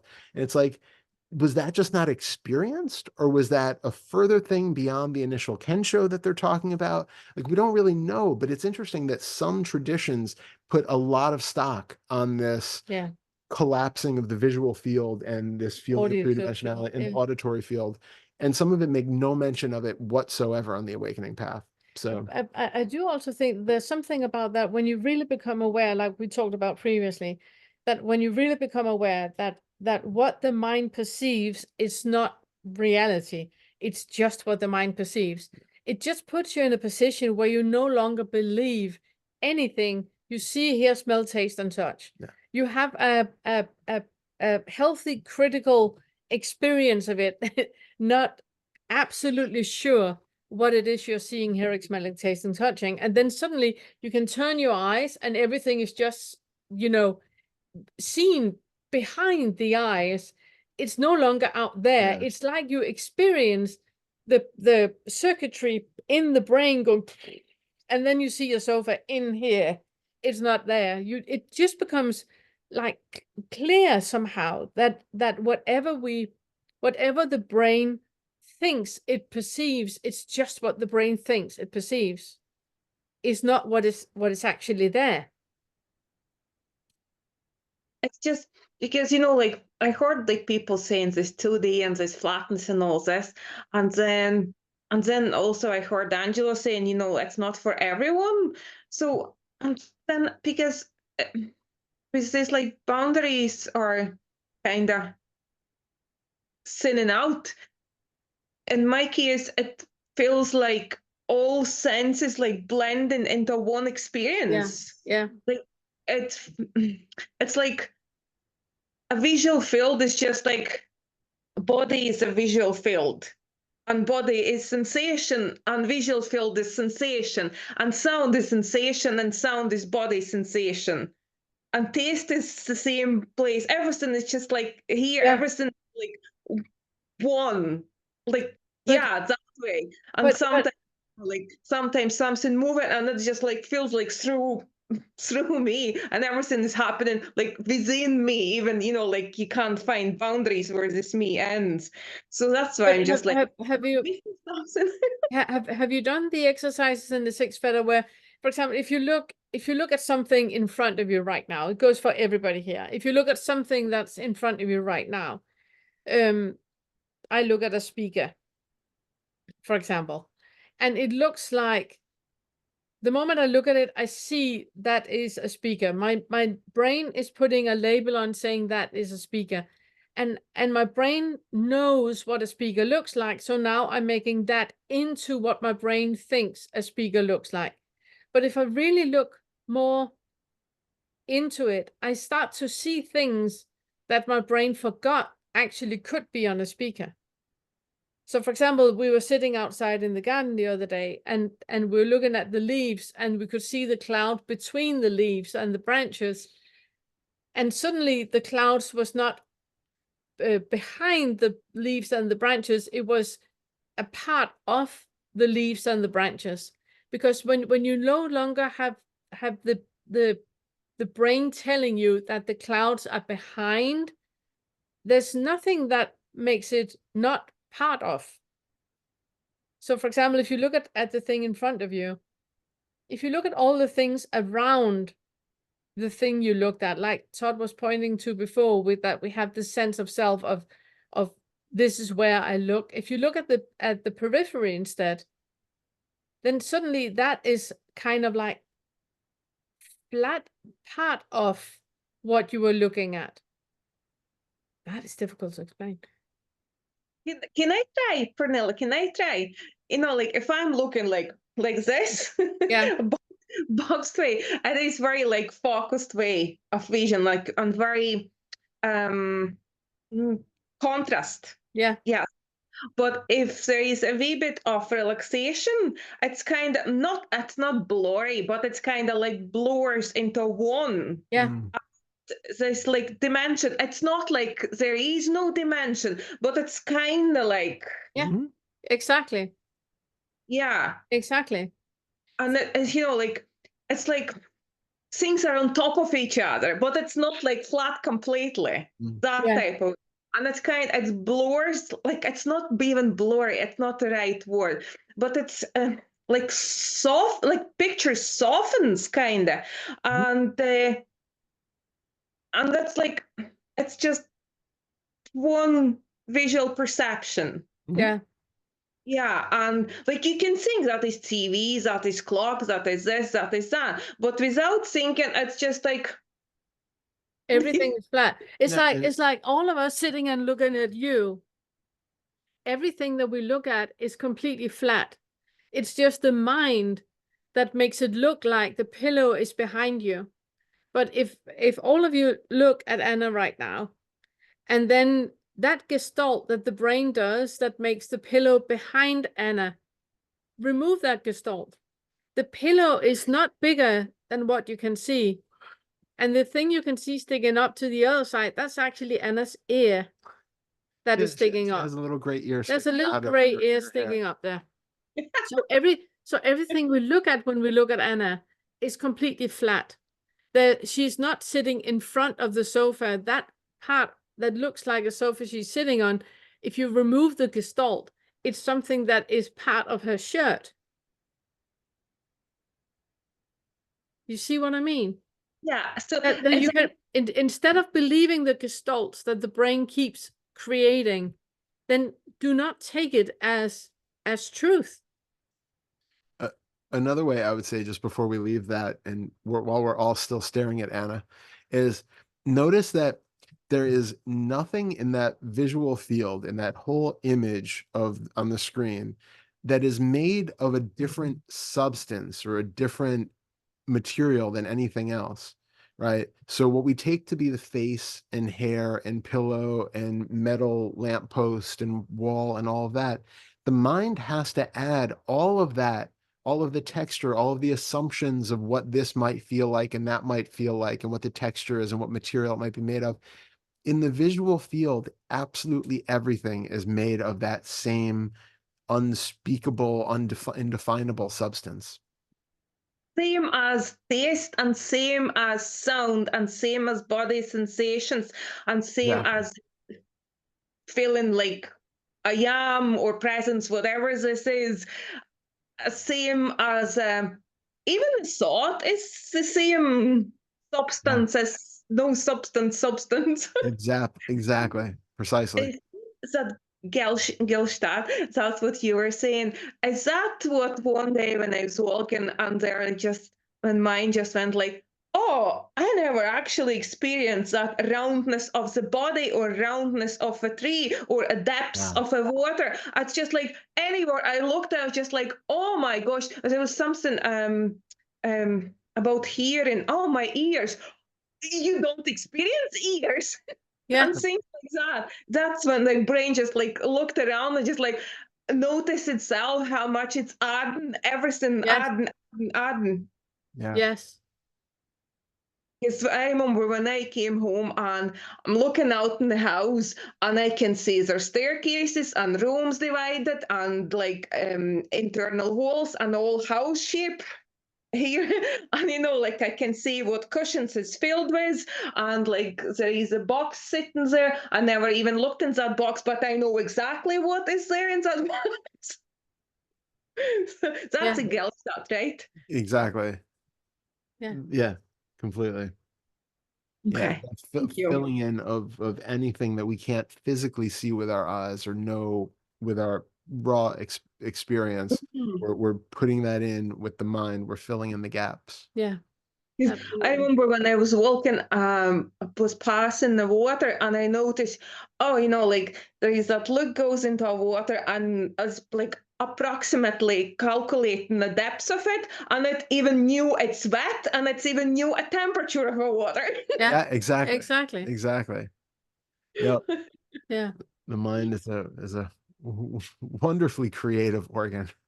It's incredible. Yeah. Yeah, it's incredible. But it leads us into so much false belief because we don't, it's fine that this happens, right? Like it's fine to assume when we're walking around a car that the rest of the car probably exists. It's fine to, when we see you sitting there, to assume that you probably have a torso and legs and everything else. That's fine. The problem is that we take a lot of these things as uninvestigated assumptions that we just take to be truth. Yeah. And that ends us up into all sorts of stereotypes and bigotry and assumptions of how life should be and misunderstandings, and it leads to so much issue in our life if we don't acknowledge how much the mind is filling in, and that mind is filling it in based off of our own bullshit backpack, our own beliefs, our own biases that are baked in. So we're never really filling in with the truth of what is there. We're filling in with our biased perceptions of what we think the rest of the world is made of. And that's where it can really lead us into problems. It's anything is based on previous experience, like imagine that what it possibly is, and like that's what it is, and giving it out that's what it is. Yes. One day when I was walking, and there were butterflies like around, small ones, and then one butterfly passed just along legs, but it just happened so quick, so brain couldn't make anything out of it, and it was like a blurry, like black, shapeless something. There was no contrast in that, and it's just like, oh, okay, because it didn't have enough time to make up something. Then you look, oh, butterfly. So this one must be the same one. Yeah, exactly. That and that happens when you start to be curious to all the things that your mind is telling you. When you no longer believe in what the mind is telling you as truth, you start to get those black spots, or you start to get the morphings of things because you no longer believe in whatever the mind is telling you that something is. You question everything. And also when you walk somewhere, and like if you just walk and just look quickly and keep walking, it's just like, oh, there is a tree, there is a leaf, and it's green. But if you look like another couple seconds, you keep your look on it, then you see like more details start to appear into visual. Yeah, completely. Exactly. Yeah. Okay. Yeah. Thank you. Thank you so much. So much. So Thank good seeing you. Yeah, good seeing you. Thank you.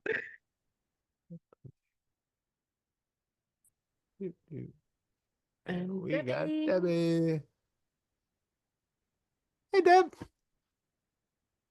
Oh, muted.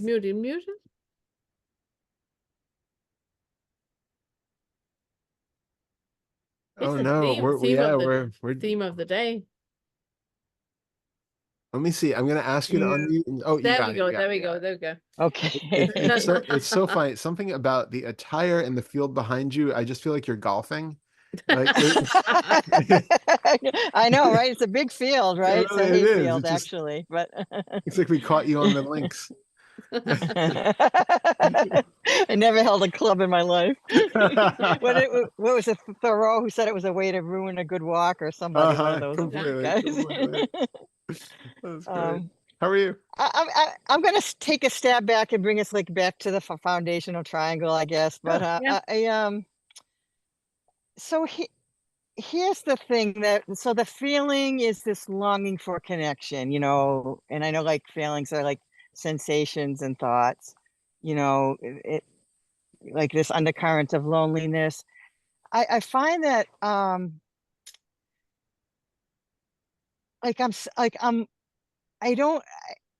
guess the word unwilling is probably right, but I like there's things like TRE that I'm trying, but I won't do it without a group. I just won't. It'll never happen. I'll like either set up with a group or with an instructor. Like if I'm going to sit and meditate, it's with a group or an instructor. If I'm really going to, really sit and looking with feelings and I need some, a guide, like there's like this, like I don't know what I'm asking you guys. Like I like just some insights, and it's like, do I just like this is how I am now? Do I need an antidote? Like, I know it's all about starting points and rites and rituals, and I have all that stuff in my head, but it doesn't seem to help me much, It's also a lot to have in your head. Yeah. So yeah. So is your primary question with that the lack of motivation for being able to attack these things on your own and needing the support of a group, or was there something else underneath that?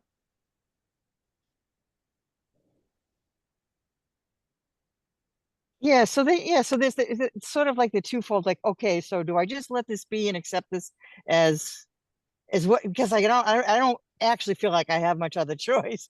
Like this is how I am right now, right? This is how I am right now. I need people right now, and I don't care. You know what I mean? Like I want to do these things, but I don't want to do them by myself. Yeah. Yeah. Is that a problem?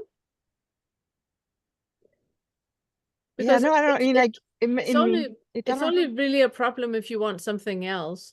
If you prefer meditating with a group and you don't want to meditate alone, it's not really a problem. You just want to meditate with a group.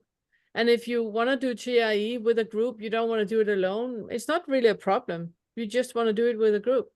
So it's only a problem if it's made into a problem. So it's why I'm asking, is it a problem? Are you in a place where you can meditate with a group and where you can do TRE with a group? Yeah, right now I can do all that. I think there's that, maybe there's that, like, that unworthy story that's saying you should be doing this on your own. This is a hindrance. You're not, obstructions, Who's saying that? Who's saying that? Who the fuck dares having that opinion? If you want to meditate with a group, you meditate with a group, and that person that tells you in the mind that you shouldn't do that, ask them to be quiet. It's fine.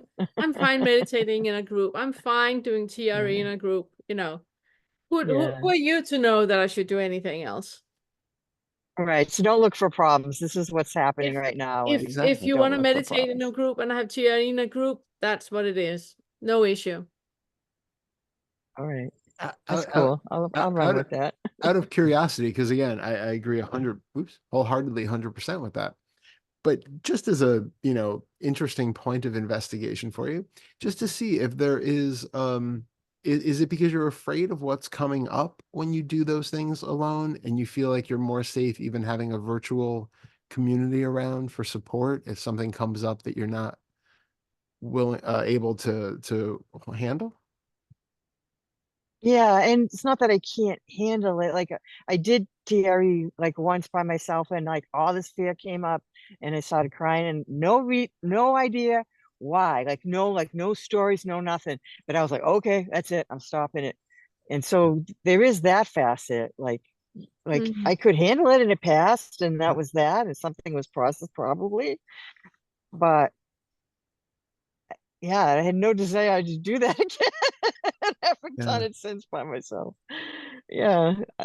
I can see that there is, when we're doing these things, especially if we're opening up the potential for really strong emotional experiences and bringing up memories or things that we haven't been able to look at in the past, or that can be really jarring and intense. I understand. I understand the reluctance that can be there from that, and that there does seem to be a sense of safety when we have other people around us who can kind of be there, hold space, listen, console, whatever we happen to need at the moment.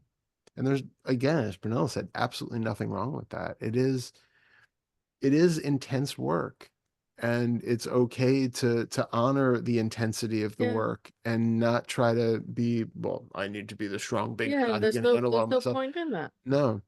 And also, if things come up when you're alone that you are not comfortable with dealing with alone, then why would you force yourself to do that? Exactly. It's not a competition. If you at the moment gain more from doing it in a group because all of those things do not come up, and you can take more bite size of whatever is happening in you at the moment, then what's the problem with that? Then do whatever works for you. And if it works for you in a group, then do that. And if you at some point want to do it alone, then do that. And if that never happens, then it doesn't really matter. You do what works for you. There's no point in being forceful about anything else than what works. If it works for you in a group, do it in a group. The last thing we want to do is to re-traumatize the body. Yeah. So you don't want to put yourself in situations that are. That's a really good point, baby. But we don't know why. We don't know why. We haven't got, that knowledge that we know why you want to do it in a group and don't want to do it alone. And do we need to know? No. Can't we just go with whatever is alive right now? You want to do it in group, do it in a group. Trust that movement, 9 fetter movement that you have towards, I want to do it in a group, move towards that. You don't know what is going to come of you doing it in a group. And doing anything that is forceful and really feels unsafe, I would never recommend anybody to do that. Very helpful. I'm glad I asked. Yeah, Good. good. I'm glad you asked too. It always comes back to that being kind to yourself, doing what feels comfortable and not being forceful or pushing yourself out of your own comfort zone just because you have just because you have some inherited concept from somebody else that you've taken it on, that you need to be able to meditate in the dark in a cave for 6 months or else you aren't there yet, or some other bullshit. Like, do what you need to do to feel comfortable and to actually do the thing.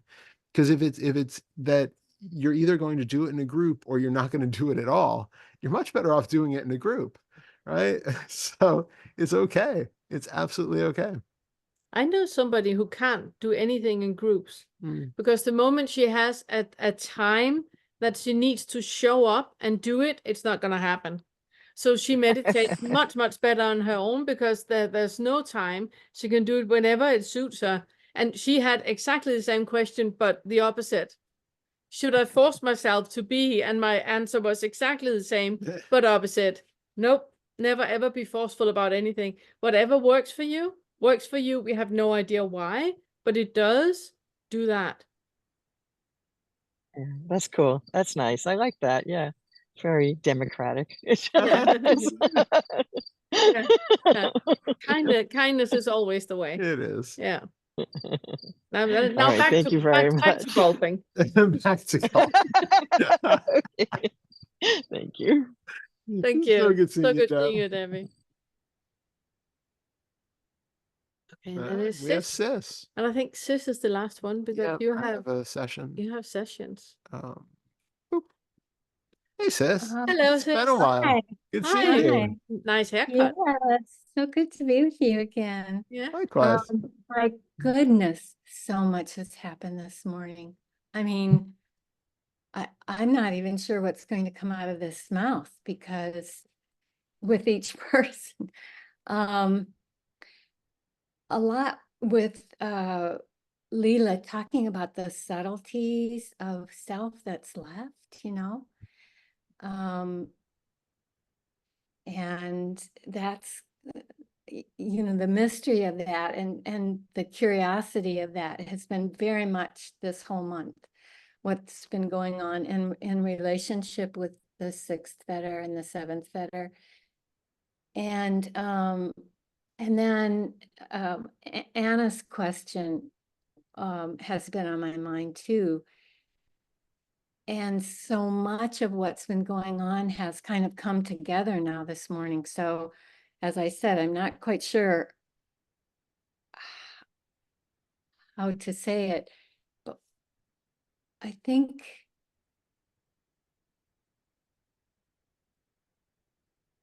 like a central point is that I was so isolated in my spiritual quest for decades, for so long, and outside of any concept of non-duality or no self. I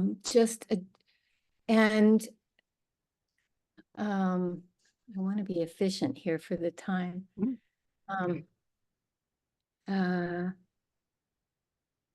Yeah, so there was a major shift that needed to happen when I recognized that self was falling away and that it could all go.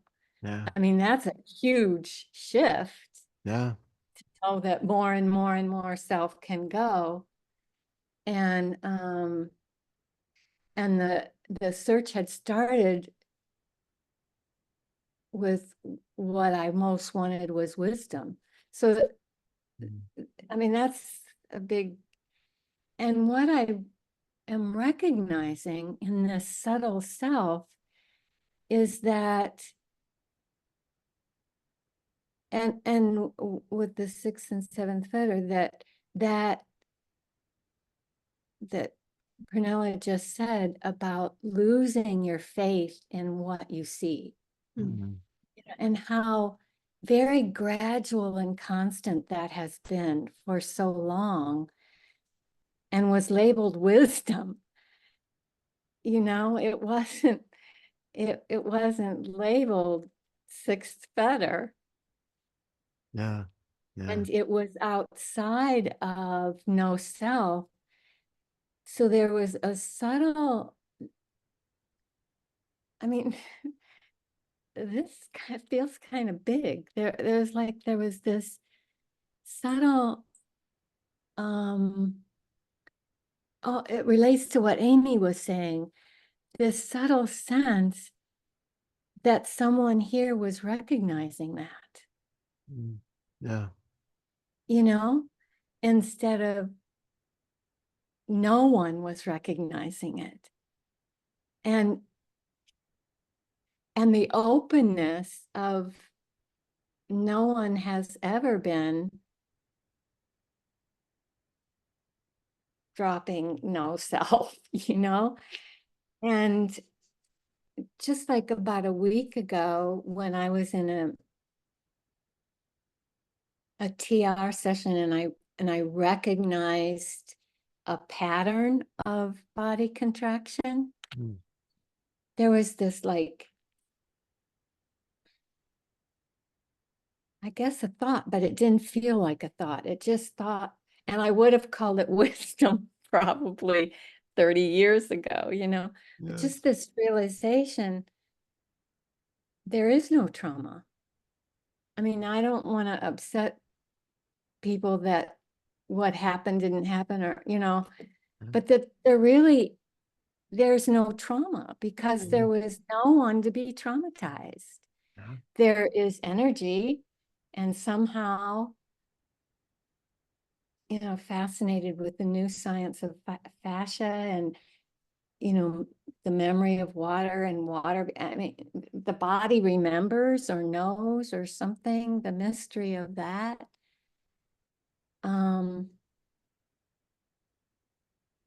Oh my gosh, there's just this, I think I probably should quit. Thank you for letting me share. I just want to comment on the trauma thing, that it's true that there is no trauma. There's a perception of something that this meat suit perceived as traumatic, and that is you know, manifested in the muscles and tendons and ligaments and fascia, and it's there. It doesn't mean that it didn't happen. Of course it happened, because the body experienced something, but it didn't happen to me, because exactly me that's is not exactly happening. what I'm saying. That last, exactly what Todd was talking about, that contraction that we think is here and therefore I exist, when that drops, it's just movement that happened to a body, and and memories are stored in the muscle. So if you do a certain exercise, those memories come up. That doesn't mean that it happens to a me. It's just chemistry that is released, and that's it. Yeah, and it's just life is. It's just life. It's just lifing. It's just Yeah. and Exactly. it was such a drop. I mean, it was just like obviously, Yeah. you know, Yeah. just so obviously. Wonderful. Yeah.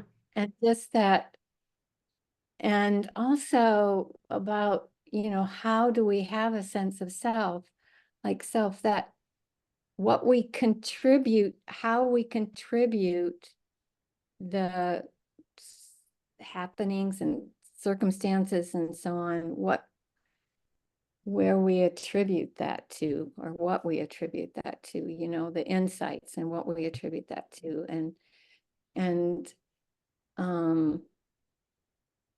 so just more and more. Yeah, I mean, it's kind of, it feels kind of slow and gradual and messy, and like the 6th and 7th fetters, I mean, there've just been decades of things coming closer and not trusting senses and so on, and so gradual and constant, and yeah, and never talking about it to any, you know, Yeah. it's Yeah. completely different, yeah, isolated experience. And somehow in this past month and in these last conversations, all of that coming together in more clarity and Wonderful. understanding. So thank you, and I'll quit. Thank you. Thank you so much. So good. Thank hearing you from so much. Yeah. Yeah. I just want to say to everyone, when you're rewatching this video, look at the fan in the background and how its 6 fetter go clockwise and counterclockwise and clockwise and counterclockwise. And also, if you, well, I think actually, because I was noticing as I was looking at Sis talk, that in the periphery, it would just stop occasionally. And then I wasn't sure if the video was just glitching. I see stopping, or that if it was, all the yeah, time. it's so funny. Okay, so I am going to indulge because there's one more story, and it relates to the mask that Leela told me about that I Yeah. wear at night. Because at night, oftentimes the 6th fetter, I mean, is really dropped, and Yeah. I oftentimes just see things as energy. I don't see objects, you know. And so and I have all these pillows that I sleep with, and one night I was moving the pillow, and it was just this, I picked up the rectangular light. It was just moving light.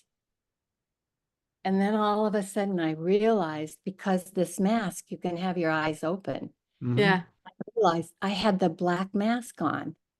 That is, and I looked around the room, and I saw all of this energy in different shapes, you know, and the mask was on. There's been made some super interesting studies with that, with where you practice children seeing energy, and they have masks on and they can navigate around in rooms and everything because they see energy. You don't need to see energy with your eyes. You see it with something else that we're not quite sure what it is. We see it with. And because my eyes were open under the mask, I assumed, I don't know what made me realize I had the mask on, but yeah, boy, it's wild. It's funny because the same thing. I remember a couple nights ago in bed, I usually we have it's a different one. They're better for sleeping, but it's still 100% light blocking masks that allow you to keep your eyes open in them. And I usually will sleep without it at least till like 3 or 5 in the morning or something, and then I'll usually put it on. But for whatever reason, the other night I put it on like right away, and we have like a phone charger thing that lights up in the room. So there's like always a little bit of light in the room. And I put on but the rest of the room is dark, and I put on the mask, and I was still looking around, seeing everything exactly as it was with the light. And I was like, oh, that's interesting. And then there was this just kind of floating mass of white whatever, and I was just looking at it, and Pernille's like, are you okay? What's going on? Like, yeah, it's just really interesting. Like, I'm just looking around, like, I can still see the room, even though I know there's no light actually coming in through the things. It's because you see the energy of things. You don't see the things. Yeah. It's so interesting. Yeah. So I completely agree that it is a wild but experienceable experience. Yeah. Yeah. Yeah. Yeah. Thank you so much. Thank you. So Thank good you. seeing you. Okay, that was it. You got a session. I do. Could you unpin us as well? Oh yes. So everyone. Thank you, everyone. If you're not on Discord, we should actually link to Discord here if we could. Yeah, actually, let me super quickly. In the comment section, we're gonna have the I don't even, oh, there it is. Okay. I'm super so connect with Discord so you can contact with people in there. Discord is installing 15 updates now that I've opened it, so it might not be an immediate thing. Otherwise we can put the link, if you're not already on Discord, we put a link in on the video here. I can also put one in the members area. And then next week on Friday, we're gonna try the new thing where you for the members on the Awakening Curriculum channel, we're gonna go live with YouTube. Yes, right? Is how it works. Yeah, it's gonna be on YouTube. It's gonna be really interesting for members of the Awakening Curriculum channel. Yeah. And then so do I put a link in or what do I do? I don't know. We're gonna figure it out. For what?